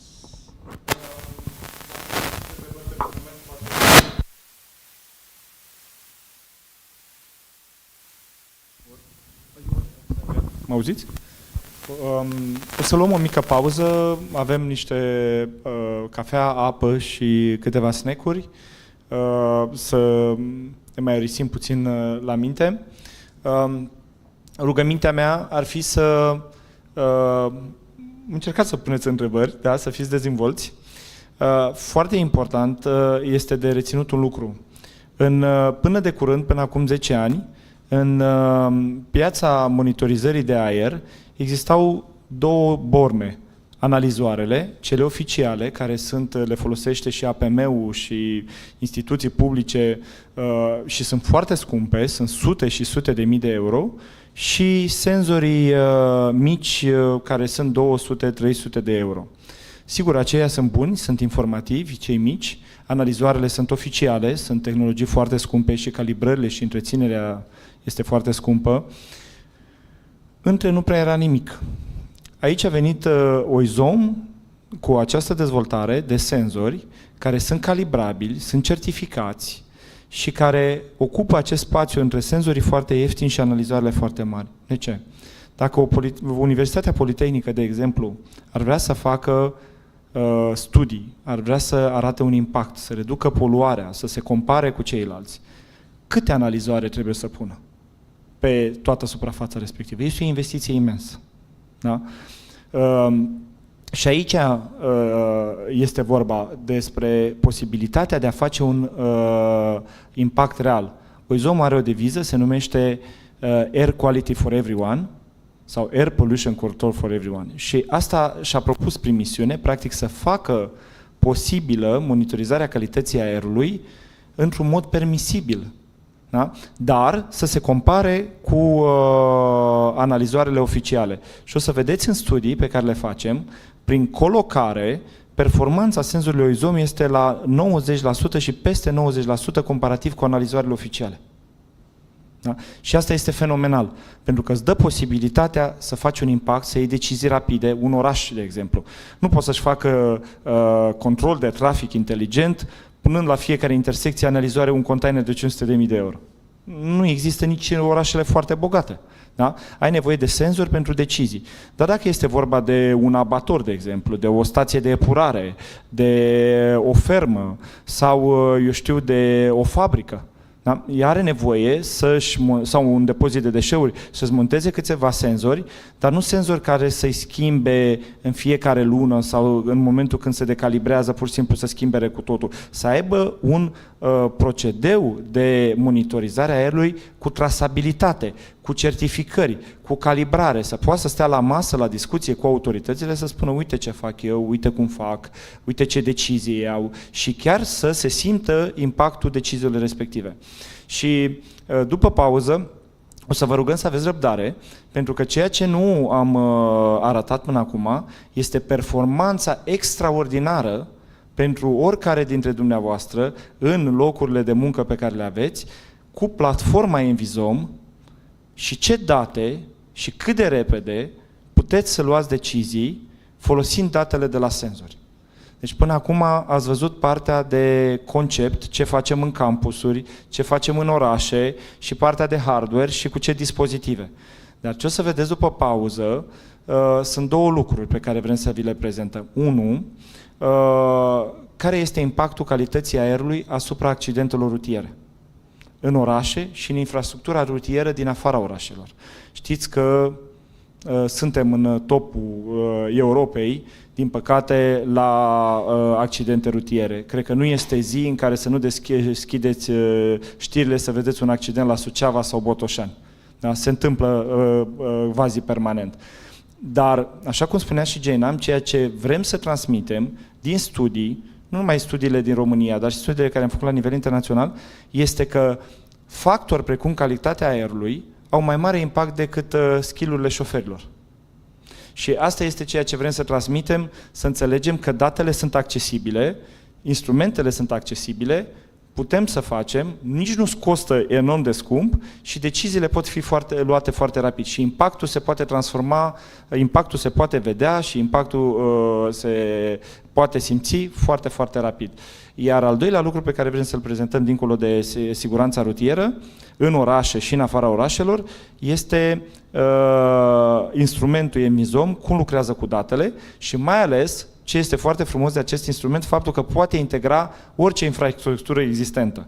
Fiecare dintre dumneavoastră, la locurile de muncă unde sunteți sau în profesia dumneavoastră, foarte posibil aveți o anumită infrastructură pe care de-azi ați implementată. Puteți să integrați infrastructura deja implementată într-o bază de date performantă care să vă ducă la decizii foarte rapide și la înțelegeri inclusiv ajutate de inteligența artificială, cu care puteți să luați decizii ulterior. Iar în pauza aceasta, puteți să treceți și pe aici, până ne reașezăm pe scaune, să vedeți această valiză, în ghilimele, acest senzor mobil cu care puteți să faceți audituri de mediu, puteți să măsurați calitatea aerului instant oriunde vă duceți, fără să depindeți de un senzor fix. Și iarăși ce vrem să vă arătăm în a doua parte după pauză, înainte de pauza finală, să zicem așa, sau de cafeaua finală, să vă arătăm și datele cu acordul dumneavoastră, și datele din Politehnică. Monitorizăm deja de o săptămână calitatea aerului din Politehnică. Avem și un quiz într-o zonă foarte aglomerată unde există studenți cu trafic de câteva zile și o să lăsăm și pentru săptămâna viitoare. Am instalat un panou, un display inteligent cu touchscreen, cu un mic quiz în care studenții și profesorii sunt întrebați dacă Ei cred că monitorizarea calității aerului în campusul Politehnicii este important, da sau nu. Suntem curioși să vedem și acest impact în fața datelor pe care studenții le văd pe ecranul respectiv. O să vă prezentăm și ce au spus studenții până la momentul acesta.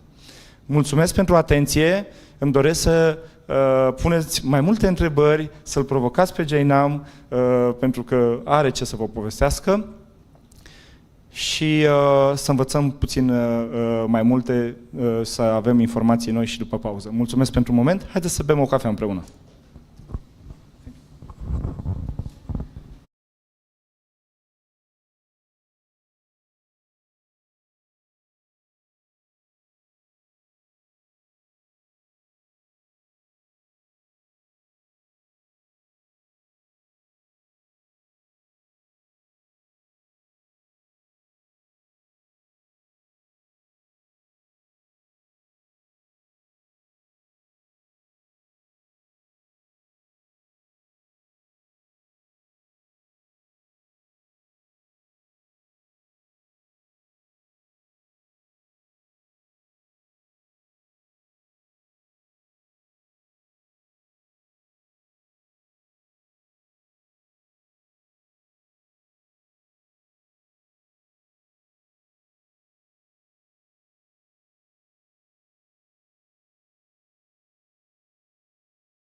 So I think we can resume our session. This is the last part of the larger applications that we've been speaking so far.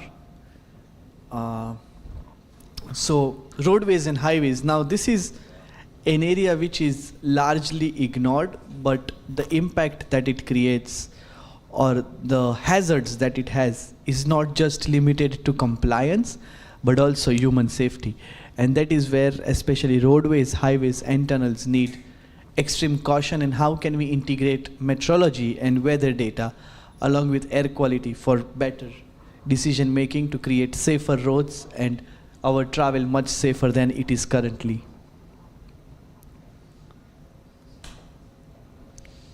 There are more than 1.3 million accidents worldwide, and emissions from traffic is the highest. I think most of the major cities have an extreme impact due to traffic and the pollutants that are there. You know, the NOx and SOx that we talked about earlier, that's all because of the traffic data. 6 million plus accidents actually happen just because of poor visibility and weather data, you know, not being able to predict weather. For example, we've got so many mountains in Romania. Imagine you get out of a tunnel, there is a turn, and then suddenly, boom, it's raining, or there is black ice, or, you know, there is poor visibility because the clouds and fog has settled there.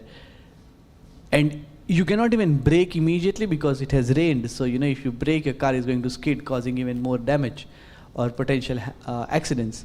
So it's very important to have this data for better decision making. Currently, imagine, because there is lack of data, right? People have started taking actions themselves. Why do we use Waze more than Google Maps? Because in Waze, I can report it if something's wrong.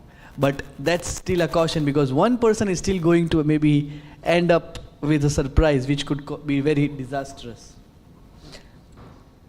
Living in a, spending 7 minutes in a tunnel or in a multi-parking space without proper ventilation is equivalent to smoking 3 cigarettes. It's that harmful. The air in your tunnels and your parking spaces is extremely harmful. It causes as high levels as 300 micrograms per meter cube, and the CO levels more than 1000 ppm. So how do we bridge this gap? How can we bring collision prevention or accidents and pollution prevention together? Conventional roads focus on driver safety and you know, behavior. It's more behavioral generated. But now with the attention span of a goldfish, you know, I know everyone has at least checked their notifications once while driving. So we don't really have the best attention span. With your phones connected to your Apple Play, CarPlay, and, you know, Android Auto, it's even more easy to be distracted. And that is where safety needs to be even higher. From everything as simple as road surface temperature to visibility to snow depth. So we have, I mean, of course, you are very fortunate to get a lot of snow, so snow depth as well, plus the environmental impact on high emission corridors, you know, especially the busy highways, the A1, A3, which is always full of traffic. And then if we could use this data even for better decision making, for example, dynamic speed limits, that could be so much advantageous and beneficial in the long term. So what are the problems? One, of course, there is noise because of the rains and, you know, all the silt, and then limited visibility. The health impact, of course, again, spending times in tunnels and multi-level parkings is more harmful than you can imagine. And the economic impact, higher fuel cost, proper, you know, improper, like your depreciation is really off the charts, and loss of productivity. This is all again from a citizen's perspective. We will talk also about how it is useful for authorities and why they should do weather and air quality monitoring, but this is more from a citizen's and a welfare perspective. So this is where, you know, integrating weather data, pollution data onto a single platform plays a very important role. So imagine if your highways had real-time weather and pollution monitoring. You could actually take so many decisions and so many changes to understand what's happening. For example, with the winters coming, there's going to be a lot of black ice that's going to be formed on the highways. That causes and increases the chances of you skidding. So how do, if imagine based on the visibility 2 kilometers ahead or based on the road conditions 2 kilometers ahead, your speed limits could be dynamic. Instead of the standard 120, 60 and 80, you could have dynamic speed limits that would reduce the impact of potential hazards or potential accidents. Similarly, with air quality data in your tunnels, a lot of ventilation automations could be done. So you don't end up, you can't roll down your window today if you are walking through a tunnel, because you will suddenly feel that suffocation of the air. But if proper ventilation systems were in place, that could also be done. And automating traffic lights based on the pollution concentration and not just traffic. Because a lot of times what we fail to realize is that even if the right lane is free to go, it's still going to cause traffic and still going to cause pollution congestion in those areas. So what happens beneath the surface? Let's talk a little bit more about tunnels before we focus a lot more on the regulations part.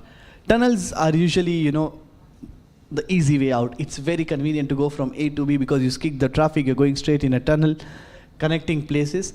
But they accumulate extreme levels of carbon monoxide, nitrogen dioxide, and PM levels because there is no space for the air to go out.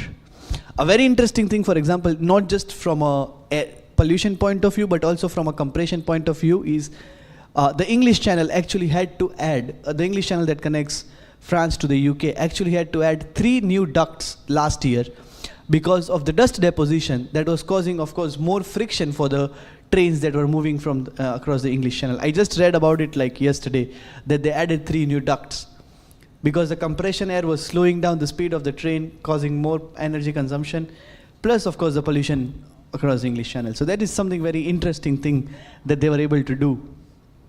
And your tunnels, the quality of air is far, far, far worse compared to your ambient levels.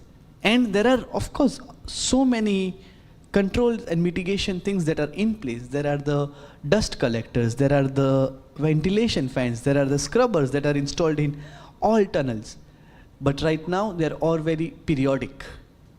With real-time monitoring, by implementing visibility, air quality data, we could actually automate that, eliminating so much redundancy or any kind of challenges. Plus, for the road and transport company, it becomes even better because they can do better decision making used of that data.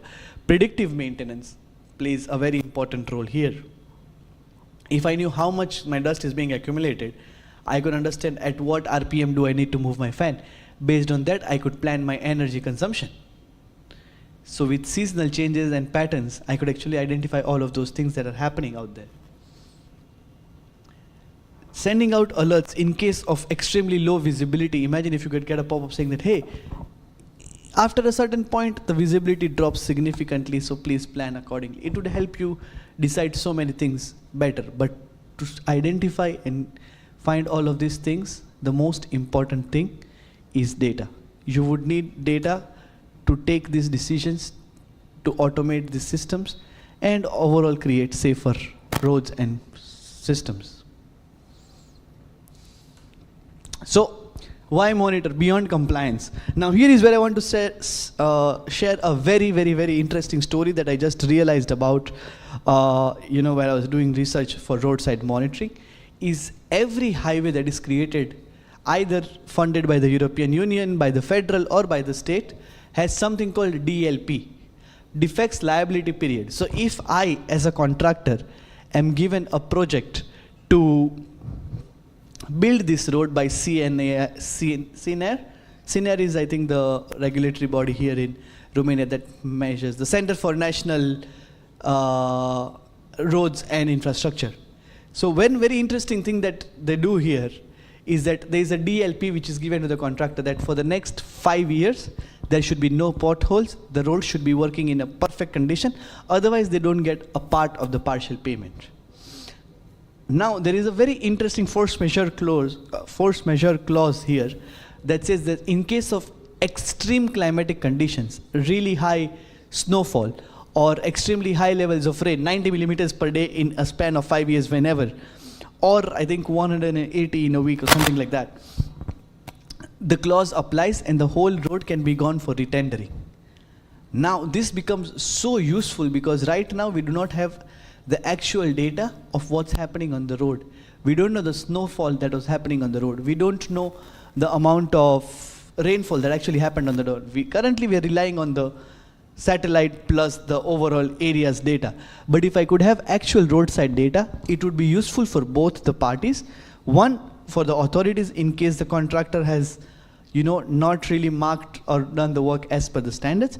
And similarly, in case this goes in the claims court, they can actually use this data to prove that, we had done perfect work, but the actual rainfall was really high maybe on the highways.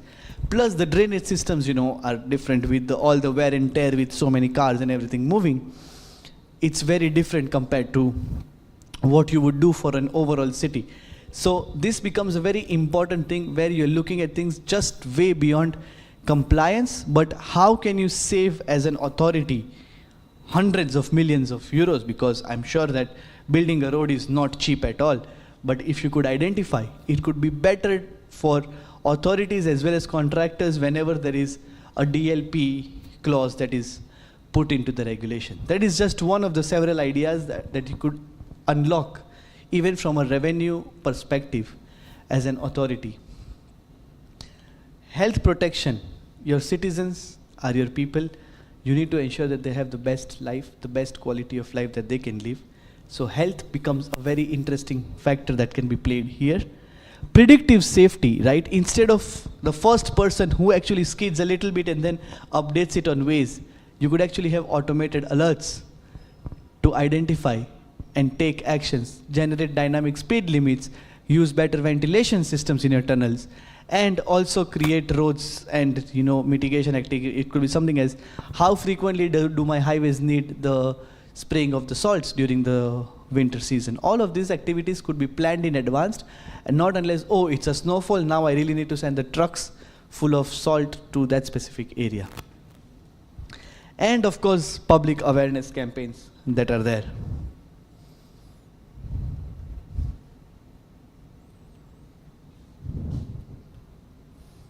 So how does the whole ecosystem work? How does the loop close itself? Because again, you need to close the loop. First, we monitor the data through continuous monitoring of weather and air quality parameters.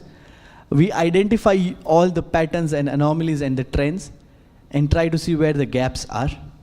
Based on that, we automate the systems that we just spoke about to prevent any future mishaps. And again, monitor to see if the whole implementation plan, the whole policy, the whole infrastructure level plan that we put into the perspective, did it make a difference or not?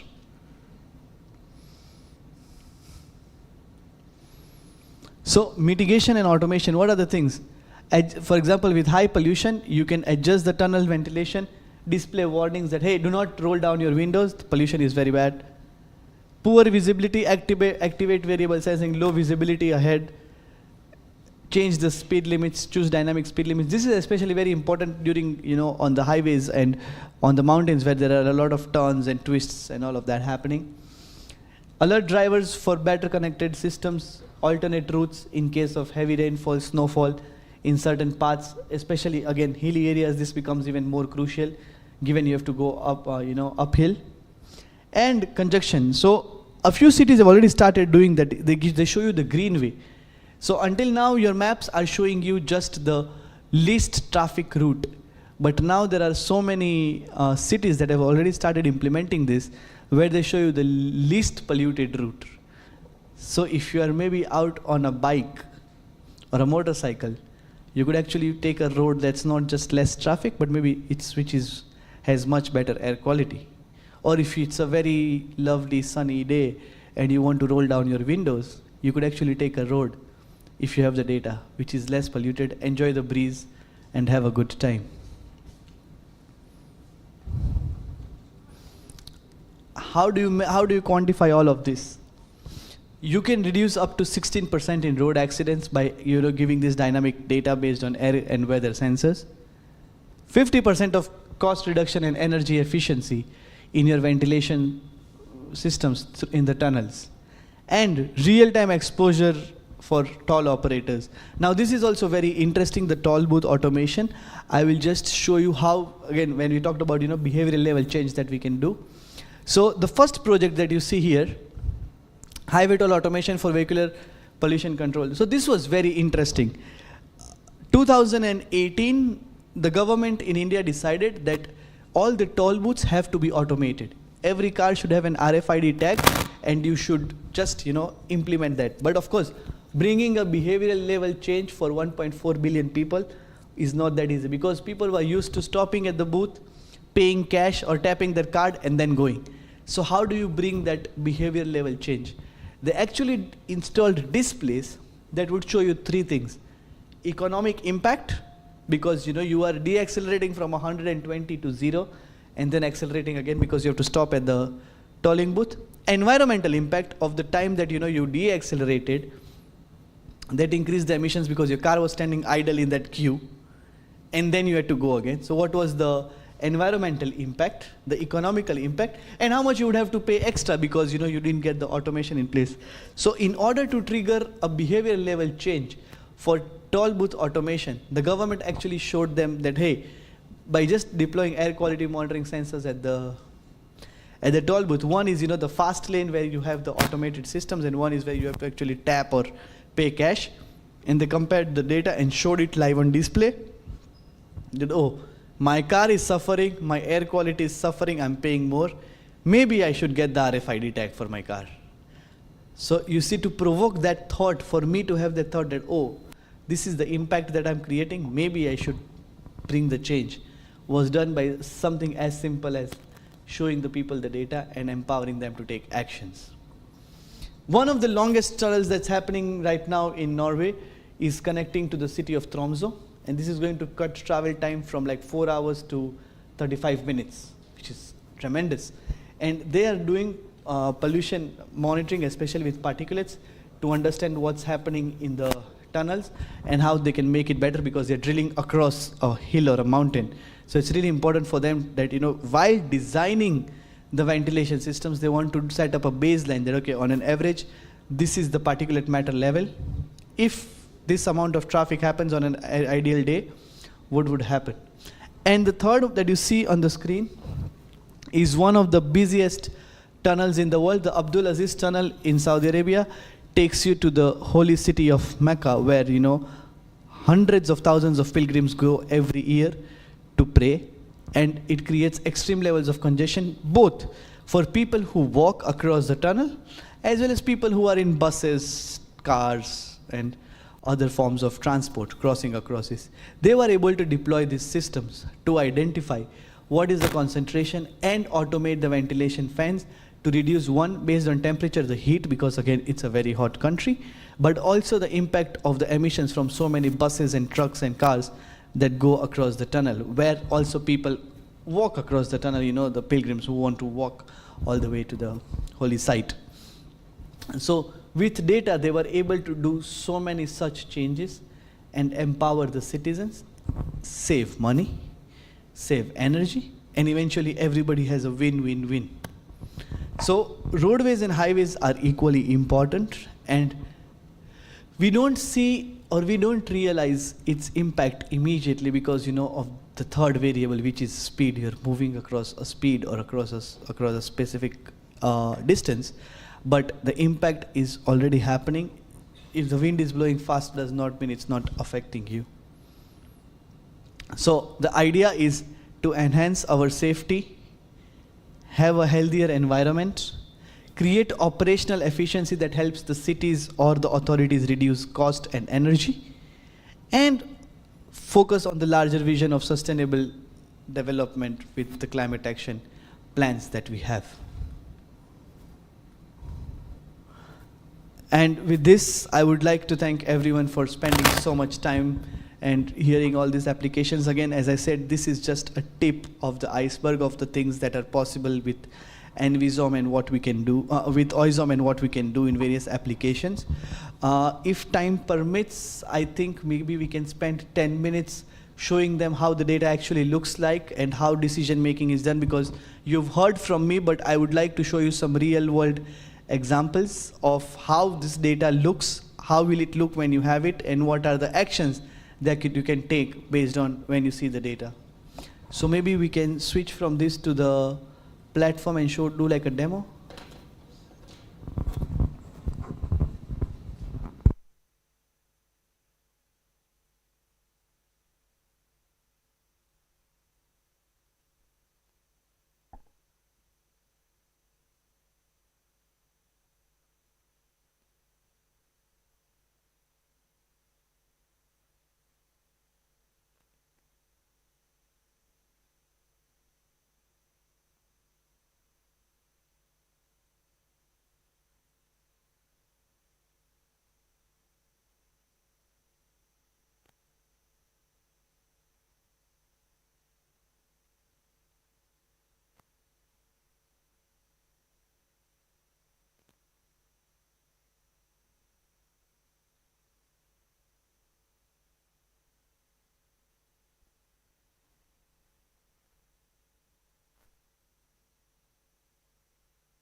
So I'll just connect my Wi-Fi. So the data I'm going to show you is from the systems that we've donated to the city, and it's our data, so I can show it to you. I cannot show you any personal data from some company, but these are stations by Oizom. So I'm going to show you the data from those. This is just to give you an idea of how you would actually visualize the data and take decisions based on that. And that would be very interesting. So what you see on the screen here is my city, Ahmedabad, where I come from, and these are the stations that we have deployed all across. If I click on a specific unit here, so this is installed at a crossroad. This is the live status of the data. You can see the PM levels. Surprisingly, it's winters, but we have rainfall at this time of the year. I don't know why. It's really funny. And you can see the PM levels are really good, because this is good for Indian standards. These are good air quality data because of the rainfall. The dust has really settled down. So you can see the live data out of each and every station here with all the parameters. So PM10, 2.5, SOx, NOx, the noise levels, the wind data, the humidity, and the noise levels. It's really loud because it's daytime. There's a lot of traffic in the crossroads. Similarly, if I want to see what's the overall climatic condition of my city, with the wind data, I can see how the wind is flowing across the city. Now let's say we want a more comprehensive view of this data.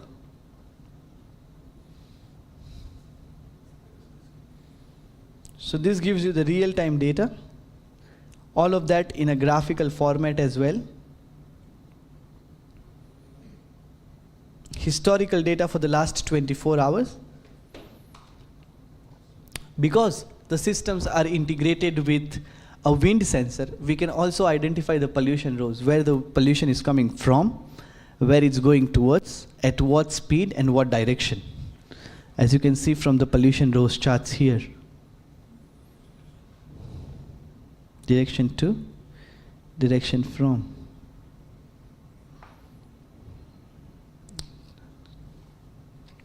And this is the historical data for the last week, as you can see here. Now imagine we have a large city and you want to compare the industrial area with the residential area and see the difference across two specific areas and see how it is spreading across the city, what is causing the issues. You can do that using the cluster module.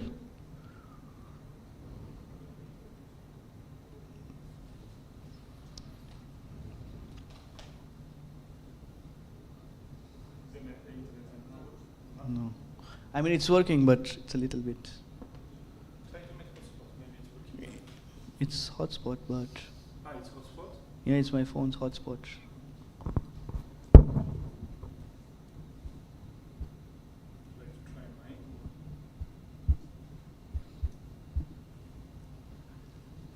Which one is yours?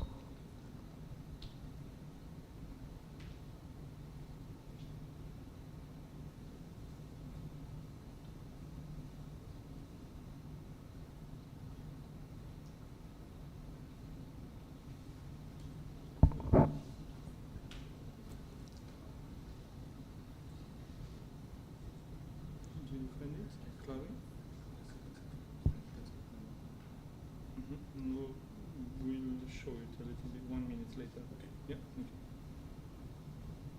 Did you find it? No. Yeah. Okay. Wait, some option to share. Yeah. It is. Share. No, just click here. It's done.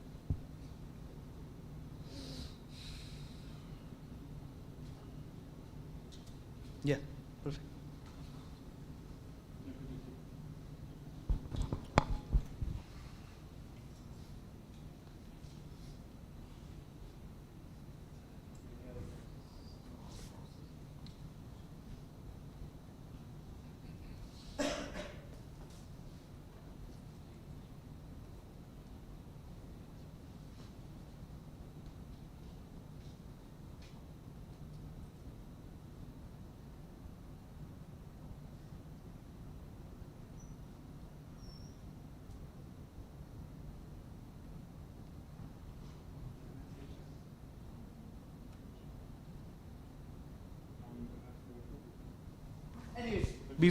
By the time the cluster loads, we can at least look at the pre-configured ones. The reports that we were talking about for compliance, you can actually have integrated reports which are as per the industry standards. I have subscribed to some of the reports here, as you can see. So I'll show you in my inbox a report of how it looks like. For instance, I have subscribed to the report from the flower market station. So if we look at the station's data here, so this again is as per the international standards which can be used for compliance. It gives you the daily air quality report, the average data, the maximum and the minimum with the date and time stamp. And then all of this data is offered to you in color coded charts to tell you when the peak was and what's happening. There is a pollution rose chart for each and every parameter. Now, why is this important? Because every gas has different density. So your PM 2.5 will travel much farther compared to your PM 10.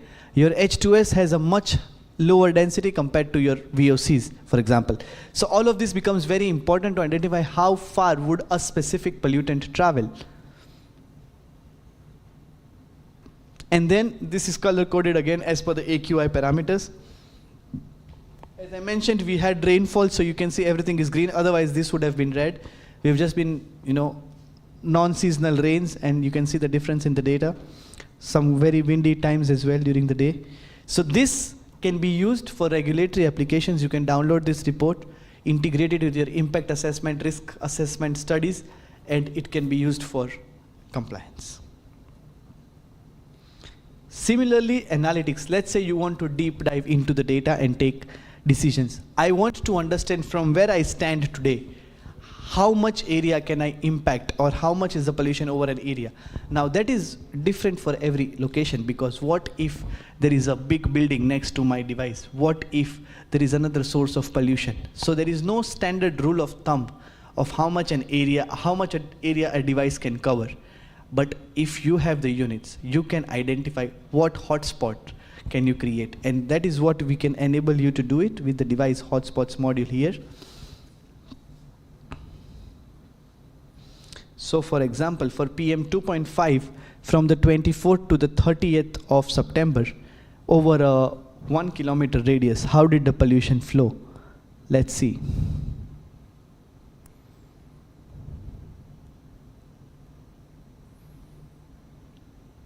Now, if you want to expand your radius, let's say to 2 kilometers, you can see that it changes. So this empowers you to identify how much area do you think is in the same quality and take decisions. But then I want to go a step forward. I want to see how does it spread on a map according to the climatic conditions, the wind speed, the wind direction. That is where your rose maps come into picture.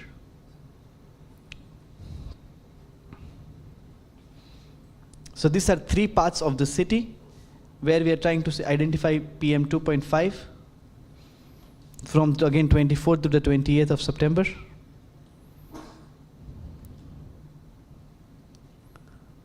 You see how it flows based on. So now, a very interesting thing that you can see from here is Ahmedabad is divided into 2 parts. One is the old city where there is a lot of factories and workshops and all of that, and then there is the new city where a lot of people live. Now if you compare this with the time, for example, right, let's see, 1 a.m. you see everything, the new city is very empty, nothing is happening in the old city, but then compare this to the mornings. You see, because of the traffic, how the pollution level is flowing. So by integrating wind and pollution data, you can actually identify where the air quality is coming from, how it's flowing across a region. Setting up alerts. In case of a breach, you can pre-configure alerts. I think this one should have some pre-configured alerts. For example, this one is a station installed at a railway station, and the idea is that if my PM crosses 35, or if my PM10 crosses 70, it should send out alerts to these respective email IDs. But the most interesting feature that I think is there for cities and authorities, it has to be the heat map.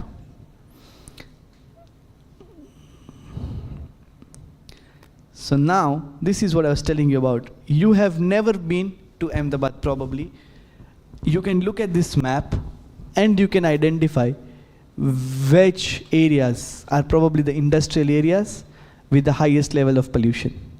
So this is the data from 30th to 31st of October for PM 2.5. And we're just going to look at it and you will be able to find.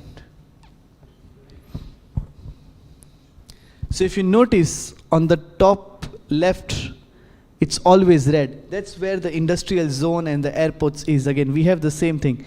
This is the airport and this is where all the industries are. And you can notice most of the time this is in the darker zone. And then here is the corner from where the new city starts. All of this is the new city, and you can see it's much better compared to the industrial part of the city. So this helps you take decisions on, okay, where exactly do I need to take actions? When I do urban planning, when I sit with authorities, where do I take the actions? How do I solve this problem? How do I take it to the next level?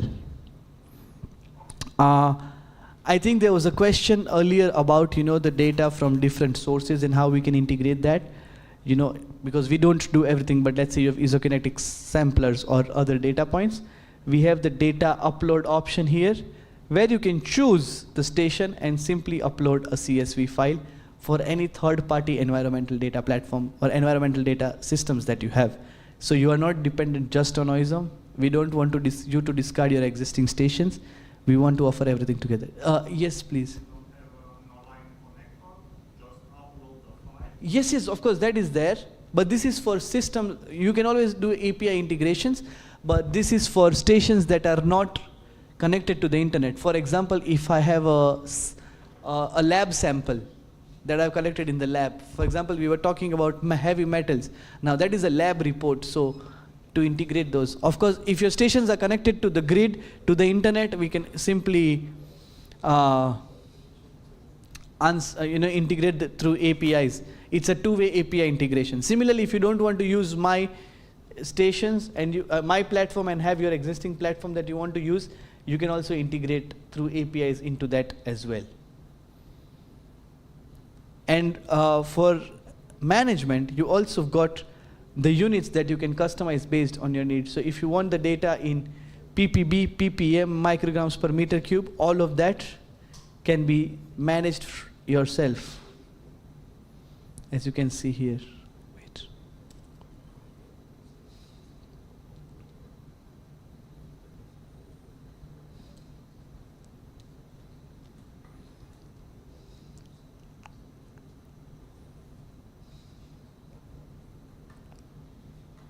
So here you can choose ppm, microgram per meter cube, milligram per meter cube, percentage volume, And you can also set up your custom threshold limits, because we understand every city, every use case, every application is different. So what you would have at an energy plant would be very different to what you would have in a city compared to what you would have inside a campus.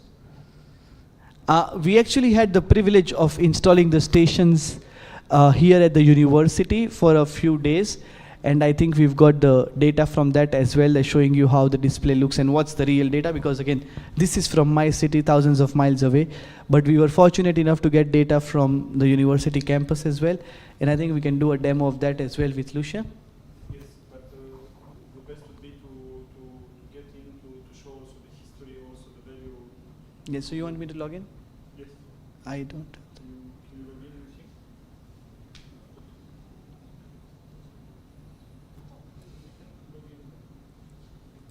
You want to connect or you want to log in? No, plug it. Yes, please.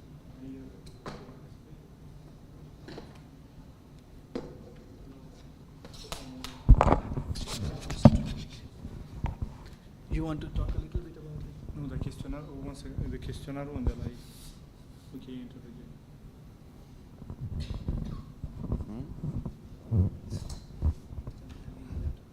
Nu.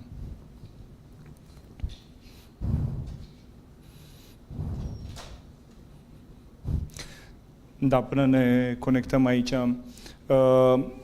Dacă ieșiți în parcare, o să vedeți senzorul pus pe stâlp, așa, în parcarea din dreapta, cum ar veni. Putem să avem și facem și un concurs să vedem dacă reușiți să-l găsiți până plecați la mașină. E pe stâlp sus.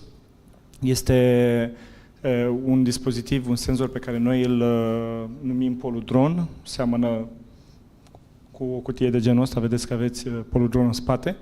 Ceea ce este foarte interesant este că el ca și design arată bine. Deci nu este doar un produs, are mult design în spate. Pentru medii urbane, chiar dacă el este pe stâlp, uneori este important, pentru că nu aduce un impact negativ, nu este doar o cutie urâtă, să zicem așa. Este foarte bine protejat la factorii de mediu, are inclusiv pentru unele țări, are inclusiv sistem de protecție la furtul sau la atacul maimuțelor, de exemplu, da? Pentru țările în care acestea există. Și l-am instalat aici, avem deja date de o săptămână, o să intrăm împreună să ne uităm.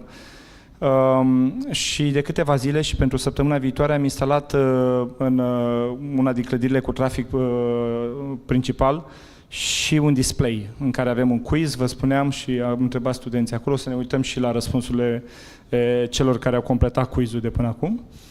Și astfel de demo-uri, de exemplu, sau astfel de demonstrații sau altfel de teste putem face în diverse situații, fie pentru o primărie, fie pentru o companie, fie pentru o municipalitate sau, eu știu, un departament sau o fabrică, pentru că e foarte important să testezi datele respective.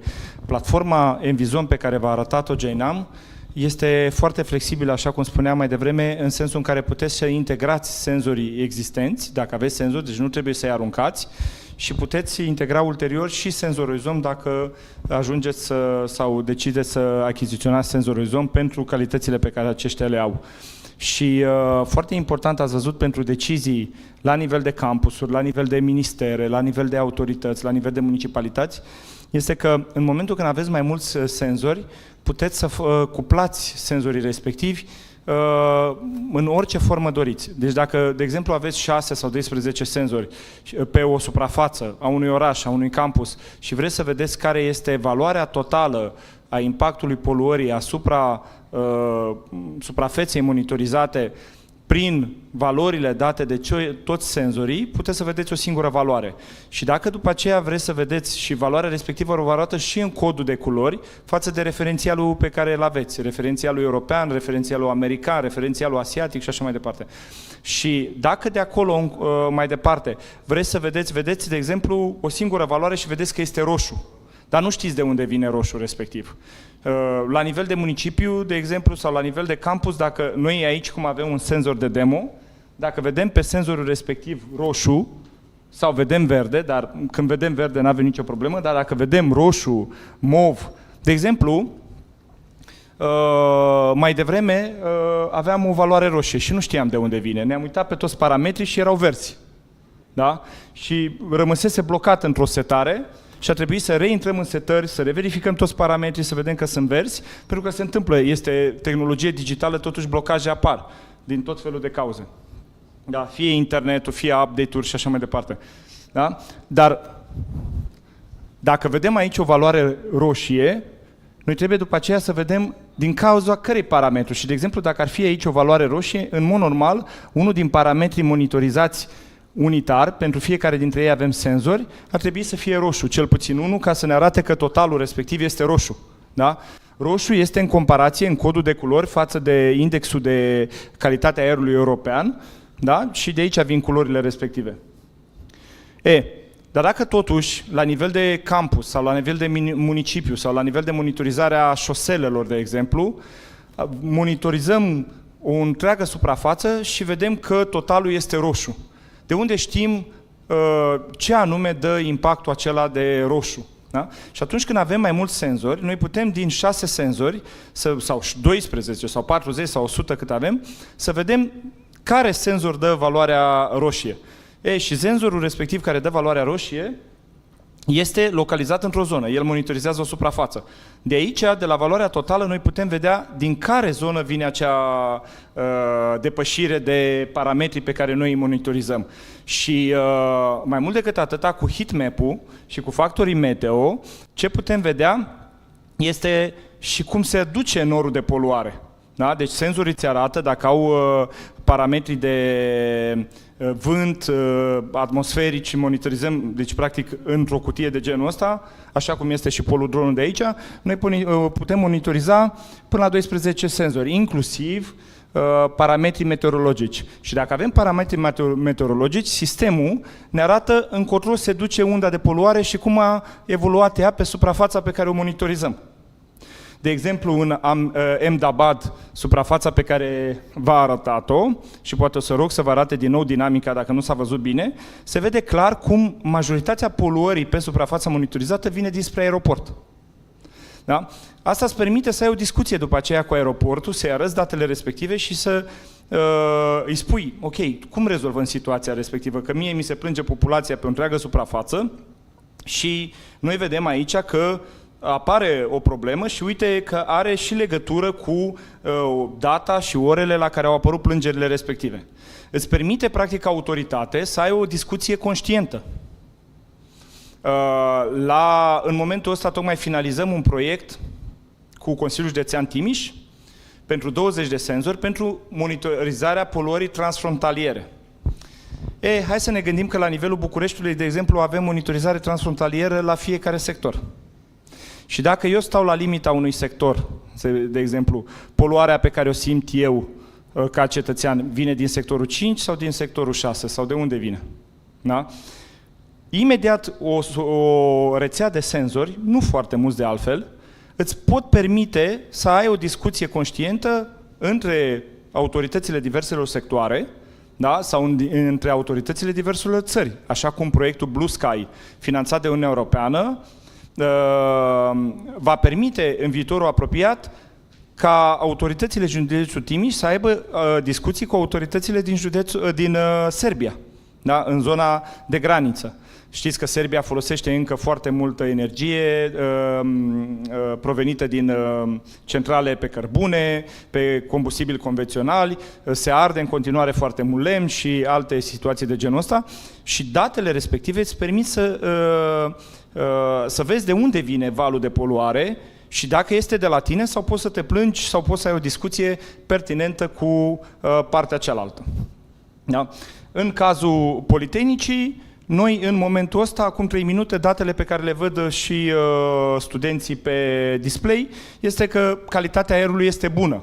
Dar dacă ea nu este bună, pentru că nu a fost întotdeauna bună, sunt momente ale zilei în care arată moderate sau arată altfel, în momentul ăla, autoritățile pot să-și dea seama, sau conducerea universității, cine monitorizează, de la ce parametru monitorizat calitatea aerului este impactată astfel încât să nu fie neapărat bună.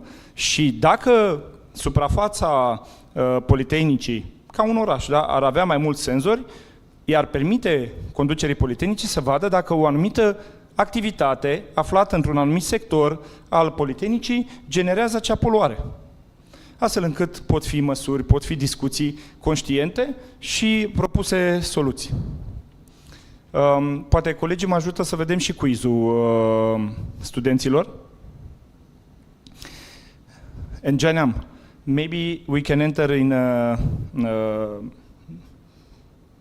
the sensor, in the Polytechnic, and we can create some charts and demonstrate how was the air quality over the last days.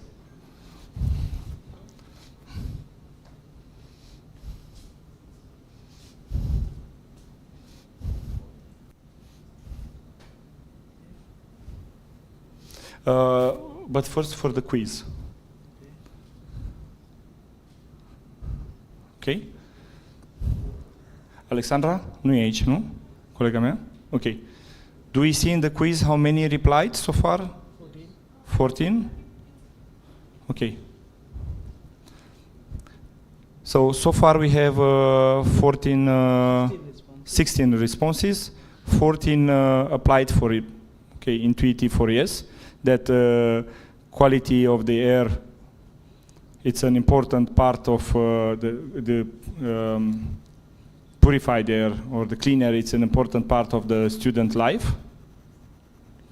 And they also consider so far from the several feedbacks they gave that the air quality display, it would be an important asset for the university. So this can be made in all kind of cases for roads, for city halls, for students and so ever. So you can directly link the air quality with the reply of the students on the immediately perception of the importance of the air quality in the improvement of the life. And maybe we can go now to Let's do how many minutes? Let's say we want to do parameter comparison of the devices.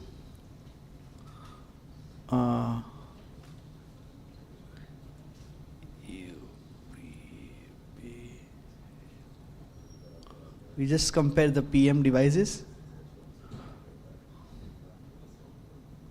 It's this one, yeah? yes. Let's do a comparison of PM10 and PM2.5 with a 1 hour average for the last 24 hours.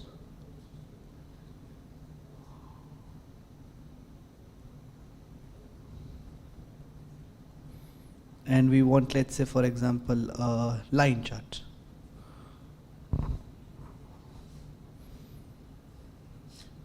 And we can do it also for 1 week. Yes, you can edit it and do it for the... No, If we do it for the last week, no, it's not there. we are today Friday from Monday. Yeah, from the 28th. Mhm. So you see, the dust levels when the school starts or when the university starts, its peak at 10. I'm assuming that is because of the traffic conditions, because you see at the night it's very less and during the day it's very less, but then during the morning hours it suddenly takes a peak. So such kind of insights can be generated to identify what is happening. Similarly, if you want to do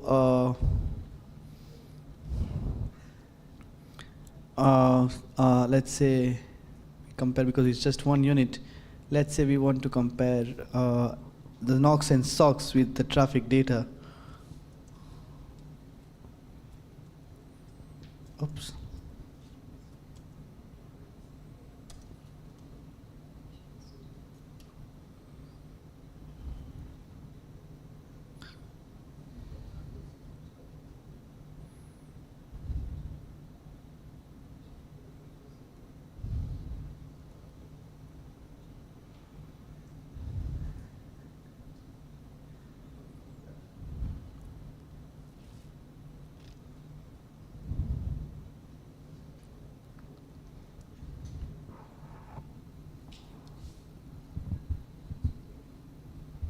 So you can see how it differs if you look at it. you see how there is a trend in the data points of SO2 and NO because they're correlated. Look at it at an 8-hour average. You see during the school hours the pollution is very high, but then it drops again. So when the students come and go, it's up and down. So all of these kinds of integrations, analytics is very easy for authorities to do themselves and generate all of this. Similarly, if I want to generate a report from this unit, quick report, let's choose the unit and I'll get a daily report for yesterday.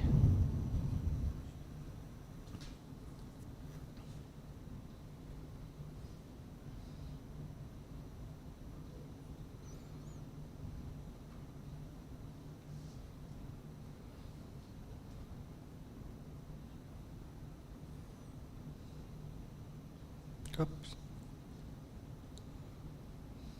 You see the data report right here.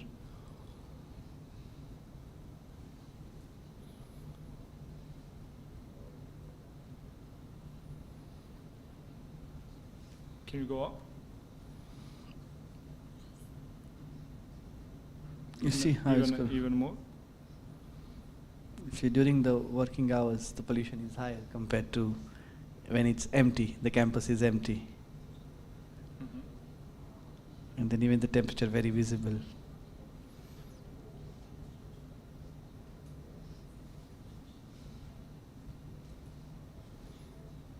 So the only time which is the worst, I think it's during the lunch hours. Something really goes wrong between 2 to 4. I don't know if it's the classes or what, but that's when the pollution is the highest. Otherwise, it's very good. And also the light. Yeah. But that's because of the sunlight, so you're very fortunate with that. So yeah. So it's very simple to use, very convenient to use, and yeah. Have you shown before the heat map and also the evolution of the pollution? Yes, we did all of that, yes. Perfect. So if there are any questions or, now it's more of an open floor for questions, ideas for collaboration and working together. I'm sure we discussed a lot during the first break about collaborations and we exchanged some cards as well. But if there's anything, yes, please. This type of sensor can be used indoor and outdoor also? Yes. Right? Okay. But for the outdoor, we had a discussion previously. You said, thank you. Okay, it's really strange. You said that the height that it is used for the European legislation, it's around 7 meters. 5 to 7 meters from the ground. 5 to 7 meters. But you said we can put it at any height that we wanted, according to the legislation or our use. So the recommendation is always to put it at 5 to 7 meters from the ground level. That is what the USEPA and the European Union regulations recommend. But of course, it depends on what you are trying to attain out of the data. Okay, to measure and depends on which type of legislation you will refer to. Exactly, Okay, yes. thank you. At the back.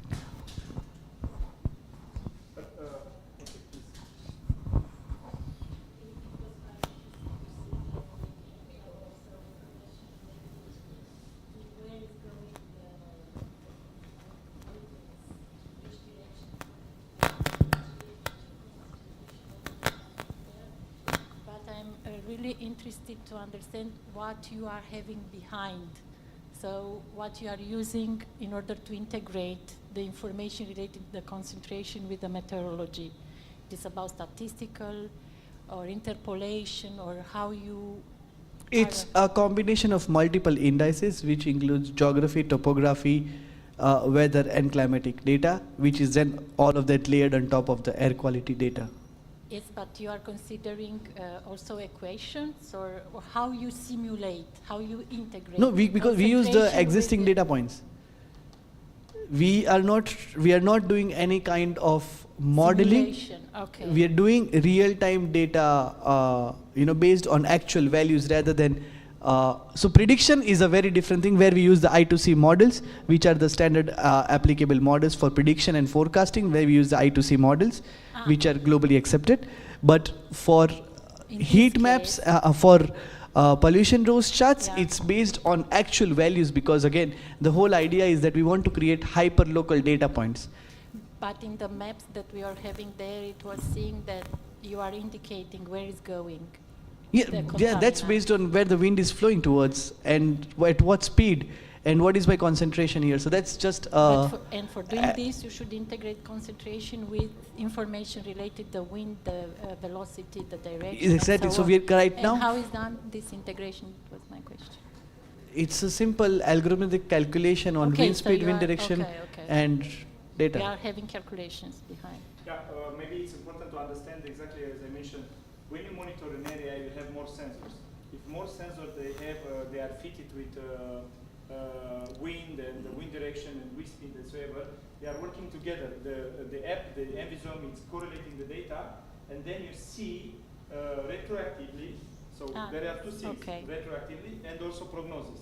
So there are two This instruments. was my, yeah. For prognosis, there is a discussion, Okay. and retroactively, if you have a claim, yeah, if you get a claim as a municipality that it was a pollution in that area, if you have the sensors and you cover that area, you can see which was the source, the probable source, the area that generated that, for example, smoke around Bucharest or fires or whatever, and how this was moving with real data registered by other sensors.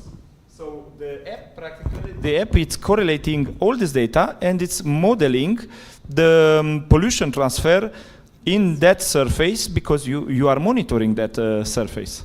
Yes, of course, that I really understood that there are in-time real values, which is very important, and it is one of the things that would we like to add in what we are doing in our laboratory.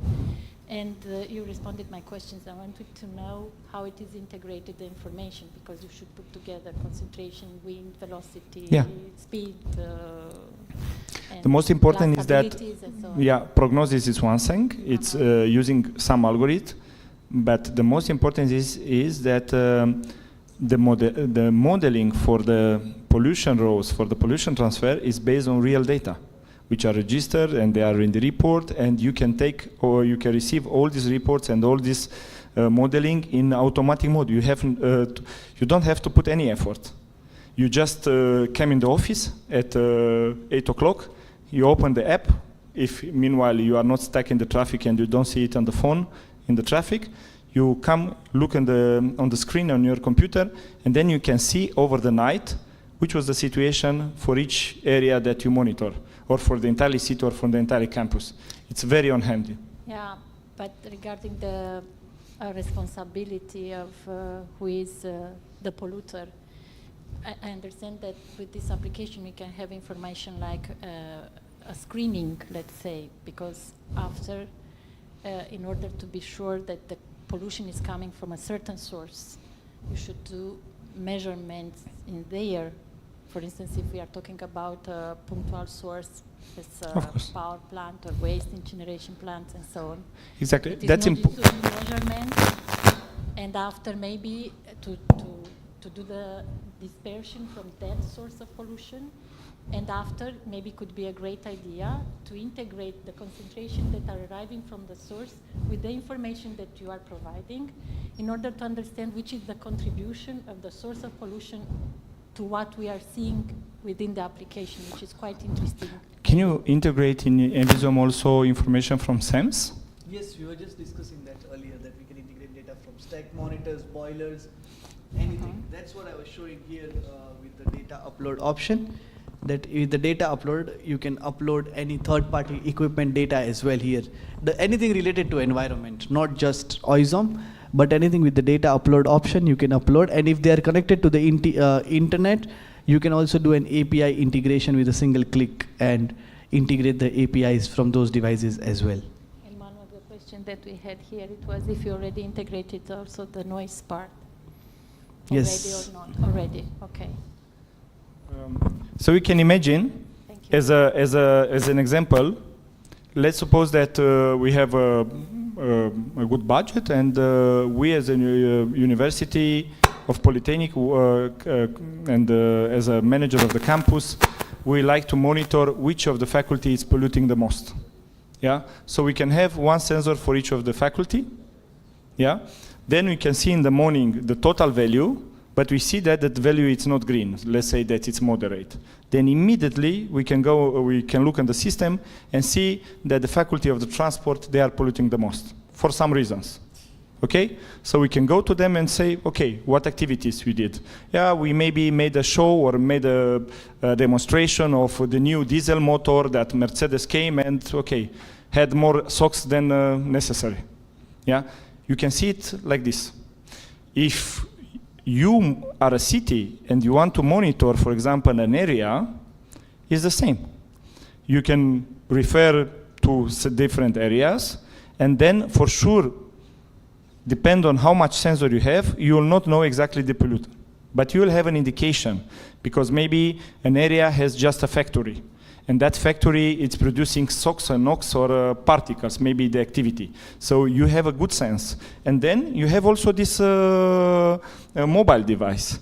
Then the team is going only in that area. It's not running all the city. So it's going only in this area, and it's monitoring based on the location, and he is sensing which is the polluter and how to discuss with them. And for example, I hope I can say, the OISOM is monitoring the entire Heathrow Airport, London. Yeah, one of the biggest and the busiest airport in Europe. Oh, okay, it's confidential? Okay, good. But then they can see which plane, which line it's polluting the most. Okay, so very valuable information, and they can link this information to the maintenance, yeah, to a lot of decisions that are very smart based on the air quality. Last week we presented, for example, the information to an important city hall in the center of Romania, and they were saying that they are having problems with the motorbikes. During the night, they have some boulevards, and they have young people with motorbikes that they are producing a lot of noise.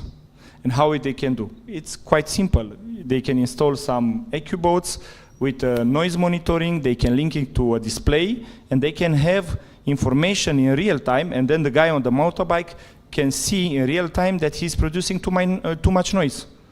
And step by step, you get a smarter city. Then for the wastewater treatment plant, now the wastewater treatment plant, which before were outside of the city, now becomes surrounded by a lot of houses. And then it's a discussion, or the landfills are the same. Who is the guilty? Is the guilty the developer that came and integrating the landfill or the wastewater treatment plant, or the wastewater treatment plant that it's there? Okay? And then, with this device and the fixed sensors, the wastewater treatment plant can see why they are producing smell. And in many, many cases, it's an economical problem. They are using too much energy, they use too much blowers, too much air, they spend too much money just to be sure. And then with a simple device, they can correlate through API, and they can adjust the blowers and the aeration just necessary for their process, and they mitigate, and also they decrease the level of H2S. So it's a win-win-win. So you might invest 10 or 20 or 15,000 of euro, and you get benefits of hundreds of thousands of euro. Yeah, no penalties, nothing. Each device of OISOM, just to figure out and to keep it in mind after the presentation here, each device of OISOM is cheaper. The most advanced device of OISOM is cheaper than the lowest environmental guard penalty. It's cheaper. And the benefits are 100 times bigger. So if you are thinking, if you are industry or a campus or a developer, and you are thinking, okay, how can I be sure, or how can I improve my activity to don't get penalty? And if you think that you are saving the lowest penalty from the environmental guard in Romania, you have the budget for one of the most advanced sensor in the market in the moment. So OISOM, maybe you said at the beginning, it's one of the few companies in the world that was accepted by United States Environmental Protection Agency due to the innovation and due to the capabilities. And they are used in mines 7 kilometers under the ground. JNM told us that he was one of the lucky person to visit the mine there, 7,000 meters under the ground. And it's used also in space research and nuclear activities.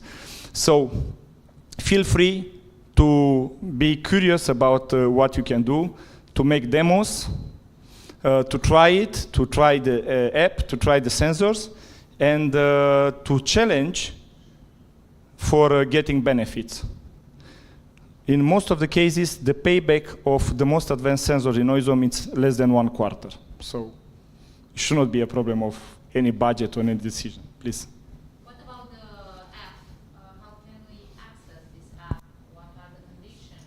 So I think if you have a system, you get the access to the platform if you have the data, because of course we don't have open data yet for Bucharest, but if you have a station, of course you get access to the credentials and you can access all of this information as well. So the use of the app is... To see the data and understand the data, yeah, because the machine will be installed somewhere on top of a pole or somewhere, but how will you look at the data from those stations? It will be from the platform itself. Now, I mean, the use of the app is free, or we should... So the basic viewing, of course, is free, but then if anything that makes your life easy, for example, I'm saving you time from not making reports and charts, Yeah. that would be a cost to it. If I'm helping you automate something, there is an add-on cost to that. But otherwise, the basic data, of course, for you to view, analyze, and comprehend the data, it's completely inclusive. Okay, for the details, we will speak further with your... And I wanted to mention something very important, but I forgot, so I remember now, thanks to Jenna. Now you see it, it's in the Polytechnic the same. This is a box. Yeah, you have some lockers here, here you open the box. Then inside of the box is the electronics and are the sensors. You can buy this box with a minimum of 4 sensors. But then you can multiply it up to 12 sensors per box. So now the discussion is like this. You might not have the budget from the beginning, or you might be interested just on the PM at the beginning, or just maybe a few parameters. But according to the evolution and understanding of the data monitoring, you might need NOx, SOx, VOC, and gases, and so ever. So if you buy the right box from the beginning, you have the possibility afterwards to upgrade without changing the entire infrastructure. You just buy the sensor, put the sensor, and that's it. And we didn't have time to speak about the co-calibration. Yeah, but all the sensors, including the Polytechnic one, it's co-calibrated with the most advanced analyzer, reference analyzer. And our reference, it's the performance, it's over 90%. So you can imagine that you have a box in front of you with, which is costing 500,000 euro. It's having an accuracy of 100%. And then you invest in 15,000 euro. You put it nearby, and you have an accuracy of 92% out of 100. I think this says a lot and gives a lot of flexibility to the decision makers to build up real infrastructure based on which they can take decision. That's the key proposition. Any other question? Raise a hand. Okay, we can discuss also in the break if there are subject of interest. Otherwise, we see each other next time.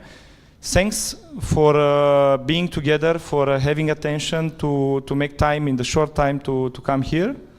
I think we can say big thanks to Jainam for being with us here from so big distance. And also to share with us his experience over the globe, and also his ambitions to make the life and the world a little bit better each day. Thank you. Thank you so much. Thank you so much for taking out the time and spending a very busy Friday with us, hearing and talking about how we can make the world actually a better place. So thank you so much once again, everyone, and I hope I was able to add some value to your precious time. Thank you so much.